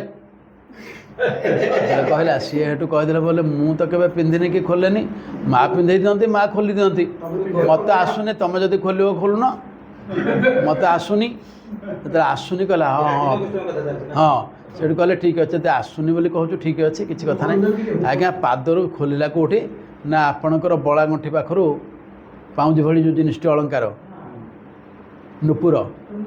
ନୂପୁରଟାକୁ ଖୋଲିଦେଲା ଖୋଲି ସାରିଲା ପରେ ତାକୁ ଦେଖିଲା ଏଇ ଜାଗାଟା କାହିଁ ଅସୁନ୍ଦରିଆ ଦିଶୁଛି କହିଲା ହେଲା ହେ ଏଇଟା ଗୋଟେ ଖୋଲିଦେଲେ ପିଲାର ଏଡ଼େ ସୁନ୍ଦରିଆ ଗୋଟା ଅସୁନ୍ଦରିଆ ହେଉଛି ପୁଣି ପିନ୍ଧାଇ ଦେଲା ଏମିତି ଆଜ୍ଞା ଗୋଟାକ ପରେ ଗୋଟେ ଖୋଲି ସବୁ ପିନ୍ଧଉଛି ଖୋଲୁଛି ଚାଲିଛି ଇଏ ଯେତେବେଳେ ମାନେ ସିଏ ଆଉ ଇଏ ଫେଲ୍ ହେଇଗଲା ବ୍ରେନ୍ ଫେଲ୍ ଯେତେବେଳେ ସବୁ ସରିଗଲା ପରେ ମୁହଁ ପାଖକୁ ଆସିକିରି ଯେତେବେଳେ ଚାହିଁକିରି ଖୋଲୁଛି କହିଲା ବୋଲା ପଚାରିଲେ ବୋଲେ ନେଲନି ସେତେବେଳକୁ ଦେଖନ୍ତୁ ଆପଣଙ୍କର ଭଗବାନଙ୍କର ସ୍ପର୍ଶ ପାଇଗଲା ନା ଆଉ ଏଠି କିଛି ମାନେ ଯେଉଁ କହନ୍ତି ସବୁ ଆସିଯିବ ସେଠୁ ସାଙ୍ଗେ ସେଇଠି ଗୋଡ଼ ତଳେ ପଡ଼ିଗଲା ଏବଂ ସେଇଠୁ ଆରମ୍ଭ କରିଦେଲା ଚର୍ଯାଷ୍ଟକ ସେଇଠି ଆରମ୍ଭ କଲେ 8ଟା ଶ୍ଲୋକ ମାନେ ଚୋରକୁ ଯେଉଁ ସମ୍ମାନ ଦେଇକରି ଲେଖା ହେଇଛି ଚର୍ଯ୍ୟାଷ୍ଟକ ତାକୁ କୁହା ହୁଏ ଚର୍ଯ୍ୟାଷ୍ଟକ। ବ୍ରଜେ ପ୍ରସିଦ୍ଧଂ ନବନୀତ ଚୌରମ୍ ଗୋପାଙ୍ଗନାନାଂ ଚଦୁକୋଣ ଚୌରମ୍ ଅନେକ ଜନ୍ମାର୍ଜିତ ପାପ ଚୌରଂ ଚୌରାଗ୍ରଗଣ୍ୟଂ ପୁରୁଷଂ ନମାମି। କହିଲା ହେ ପ୍ରଭୁ ମୁଁ ଛୋଟିଆ ଚୋରଟିଏ, କେଉଁଠି ଲୁଗା ଖଣ୍ଡେ କେଉଁଠି କାହାର ଭଙ୍ଗା ବାଲ୍ଟିଟେ ଏମିତି ନେଇକରି ମୋର ମୁଁ ଗୁଜୁରାଣ ମେଣ୍ଟାଉଥିଲି। ଆପଣ ହେଉଛନ୍ତି ବ୍ରଜପୁରରେ ଆପଣଙ୍କର ବସନ୍ତ ଋତୁଟାକୁ ଆପଣ ଚୋରେଇକିରି ଆଣିଲେ ହାରି। ସବୁବେଳେ ବସନ୍ତ ଋତୁ ଥାଏ ସବୁବେଳେ କେଉଁଠି? ମଳୟ ଶିଖରରେ, ମଳୟ ପର୍ବତରେ ସବୁବେଳେ ବସନ୍ତ ପବନ। ମଳୟ ପବନ ବୋଲି ଆମେ କହୁଛେ ନା, ବସନ୍ତ ପବନକୁ ମଳୟ ପବନ ବୋଲି କହୁଛେ। କହିଲେ ମଳୟ ପବନ ମଳୟଗିରିରେ ବହେ, କିନ୍ତୁ ତମେ ଯେବେଠୁ ବ୍ରଜକୁ ଆସିଲ ଆପଣମାନେ ଦେଖନ୍ତୁ ଗୋଟେ ଖାଲି ଭାବିବେ ଆପଣ ପାଗଳ ହେଇଯିବେ ଭାବିଲା ବେଳକୁ। ଏଇ କଥାଟା ସେଦିନ ଗୋପୀମାନେ କହିଥିଲେ ଯେ ହେ ପ୍ରଭୁ ଯେତେବେଳେ ଆପଣ ବ୍ରଜରେ ଜନ୍ମ ହେଲେ, ଯେଉଁଠି କହିଛନ୍ତି ଜୟତି ତେଧିକଂ ଜନ୍ମନା ବ୍ରଜ ଶ୍ରୟତ ଇନ୍ଦିରା ଶଶ୍ୱତତ୍ର ହି। ଯେ ହେ ପ୍ରଭୁ ଆପଣଙ୍କର ଜୟ ହେଉ। କାହିଁକି ଜୟ ହେଉ ନା ଆପଣ ଯେବେଠାରୁ ଏ ଗୋପପୁରରେ ଜନ୍ମ ହୋଇଛନ୍ତି, ବ୍ରଜପୁରରେ ଜନ୍ମ ହୋଇଛନ୍ତି, ସେବେଠାରୁ ଏଇଠି ଇନ୍ଦିରା ବୋଲେ ଲକ୍ଷ୍ମୀ ଏଇଠି ଅଛନ୍ତି। ମାନେ ଆମର ସବୁ ବଢ଼ିଛି, ଧନ ସମ୍ପତ୍ତି ସବୁ ବଢ଼ୁଛି। ସେମିତି ଆଜି ଇଏ କହିଲେ ତୁ ମଳୟ ପର୍ବତ ଉପରେ ରହେ ବସନ୍ତ ପବନ ବୋଲି ମୁଁ ଜାଣିଛି, ସବୁ ଇଏ ଚୋର କହୁଛି, ମାନେ ଓରଫ ଦୀନକୃଷ୍ଣ ଦାସ। କିନ୍ତୁ ତୁ ବ୍ରଜକୁ ଆସିଲା ପରେ ତୋର ପ୍ରସିଦ୍ଧି ହେଉଛି ଯେ ବ୍ରଜପୁରକୁ ତୁ ମଳୟ ପବନ ନେଇ ଆସିଲୁ। ଯୋଡ଼ିଏ ଜାଗାରେ ଲେଖା ହେଇଛି, ଗୋଟେ ଜାଗାରେ ଲେଖା ହେଇଛି ବ୍ରଜେ ପ୍ରସିଦ୍ଧଂ ନବନୀତ ଚୌରମ୍, ଆଉ ଗୋଟେ ଜାଗାରେ ଲେଖା ହେଇଛି ବ୍ରଜେ ବସନ୍ତଂ ନବନୀତ ଚୌରମ୍। ମାନେ ବ୍ରଜପୁରରେ ତୁ ବସନ୍ତ ଋତୁ ହେଇଗଲୁ, ମାନେ ବସନ୍ତ ଋତୁଟାକୁ ଚୋରେଇକିରି ଆଣିଲୁ। ଆଜ୍ଞା ମଳୟ ପର୍ବତର ଜିନିଷକୁ ଚୋରେଇବା ମାନେ କ'ଣ ଛୋଟକାଟିଆ ଚୋର? ଗୋଟେ ଜାଗାରୁ ଆଉ ଗୋଟେ ଜାଗାକୁ ଆଣିବ ପବନଟାକୁ, ତାକୁ ଭଞ୍ଜ ଗୋଟେ ଜାଗାରେ ଲେଖିଲେ। ମାନେ କାହିଁ କହୁଛି ଏଗୁଡ଼ା ସବୁ ଲିଙ୍କ କଲେ ଆପଣ ଜାଣିବେ ଯେ ତାକୁ କିଏ କେମିତି କେଉଁଠି ଭାବିଛନ୍ତି। ମଳୟ ଶିଖରେ ସିରି ଚୋରି କରି ବହିଲାଣି ମନ୍ଦ ସମୀର ସୁମନାର ବାସ ଚୋରାଇ ନେବଟି ବୋଲି ବୋଲିଲେଣି ଭ୍ରମର କେଶରୀ କେଶରେ ହେଲେଣି ମଞ୍ଜୁଳ କେଶରେ ମଣ୍ଡନ କରିବା ଭଳିରେ ଫୁଟିଲେଣି କେତେ ବଞ୍ଜୁଳ। ମଳୟ ଶିଖରର ସବୁଠୁ ମଳୟ ଶିଖରୀ ସିରି, ମାନେ ତାର ଯେଉଁଟା ସୌନ୍ଦର୍ଯ୍ୟ ହେଉଛି ମଳୟ ପବନ, ତାକୁ ଚୋରି କରି ବହିଲାଣି ମନ୍ଦ ସମୀର। ମାନେ ବସନ୍ତ ଋତୁ ଆସିଲା ବୋଲି ବର୍ଣ୍ଣନା କଲେ, ସବୁଟା ବର୍ଣ୍ଣନା କରୁନି। ଇଏ ଏଠୁ କହିଲେ ଯେ ତୁ ବସନ୍ତ ଋତୁଟାକୁ ଆଣିଲୁ ହେରି ବ୍ରଜପୁରକୁ, ମାନେ କେଡ଼େ ବଡ଼ ଚୋର ତୁ। ଆଉ ତାପରେ ପ୍ରସିଦ୍ଧି ହେଉଛି ତୋର କ'ଣ? ଏ ଚୋରଙ୍କୁ ଲୋକ ନିନ୍ଦା କରନ୍ତି, ତୋର କିନ୍ତୁ ଗୋଟେ ସମ୍ମାନ ଅଛି ଚୋର ଚୋରି କରିକିରି ବି। ନବନୀତ ଚୌରମ୍, କାହିଁକିନା ସବୁ ଗୋପୀମାନେ ଭାବନ୍ତି ମନ ଭିତରେ କହ୍ନେଇ ଆସିକି ଟିକେ ଆମ ଘରୁ ହେଲେ ଚୋରାନ୍ତା। ହେଲା ଚୋରକୁ ଲୋକ ନିନ୍ଦା କରନ୍ତି, ଶୋଧନ୍ତି, କିନ୍ତୁ ତୁ ଏମିତି ଗୋଟେ ଚୋର, ଚୋରକୁ ଲୋକ ଘୃଣା କରନ୍ତି, କିନ୍ତୁ ଗୋପୀମାନେ ଚାହାନ୍ତି ମୋ ଘରକୁ ଆସିକି ଚୋରି କରୁ। ହଁ, ତାମାନେ ତୁ କୋଉ ଷ୍ଟାଣ୍ଡାର୍ଡର ଚୋର? ବୋଧେ ପ୍ରସିଦ୍ଧ ନବନୀତ ଚୌରମ୍। ତାପରେ କହିଲେ ଆଉ ଗୋଟେ ଚୋର, ତୁ ଆଉ ଗୋଟିଏ ଚୋରି କରୁଛୁ, ଏମିତି ଚୋର କେହି କାହାର ଲୁଗା ଚୋରି କରେନି। ସେଇଟା ସବୁଠୁ କଷ୍ଟ କାମ। ପିନ୍ଧିଥିବା ଲୁଗାଟା ଚୋରି କରିବାଟା କଷ୍ଟ ନୁହଁ।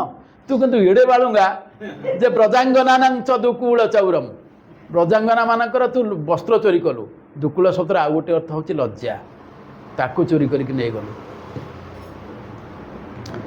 ଇଏ ଚୋରିରେ ତ ମନ ପାଇନି, ଆହୁରି ଅଛି କ'ଣ ନା ଅନେକ ଜନ୍ମାର୍ଜିତ ପାପ ଚୌରମ୍। ଅନେକ ଜନ୍ମରେ ଯେତିକି ପାପ ଆମେ କରୁ, ଜୀବ ଯେତିକି ପାପ କରେ ସବୁ ଯାକ ଏକାଥରେ ଚୋରେଇ ପାରିବୁ, ସେ ଦକ୍ଷତା ତୋର ଅଛି। ହେ ଚୌର ଅଗ୍ରଗଣ୍ୟ ପୁରୁଷ ଚୌରାଗ୍ରଗଣ୍ୟଂ ପୁରୁଷଂ ନମାମି କହିକରି ଗୋଡ଼ ତଳେ ପଡ଼ିଲା।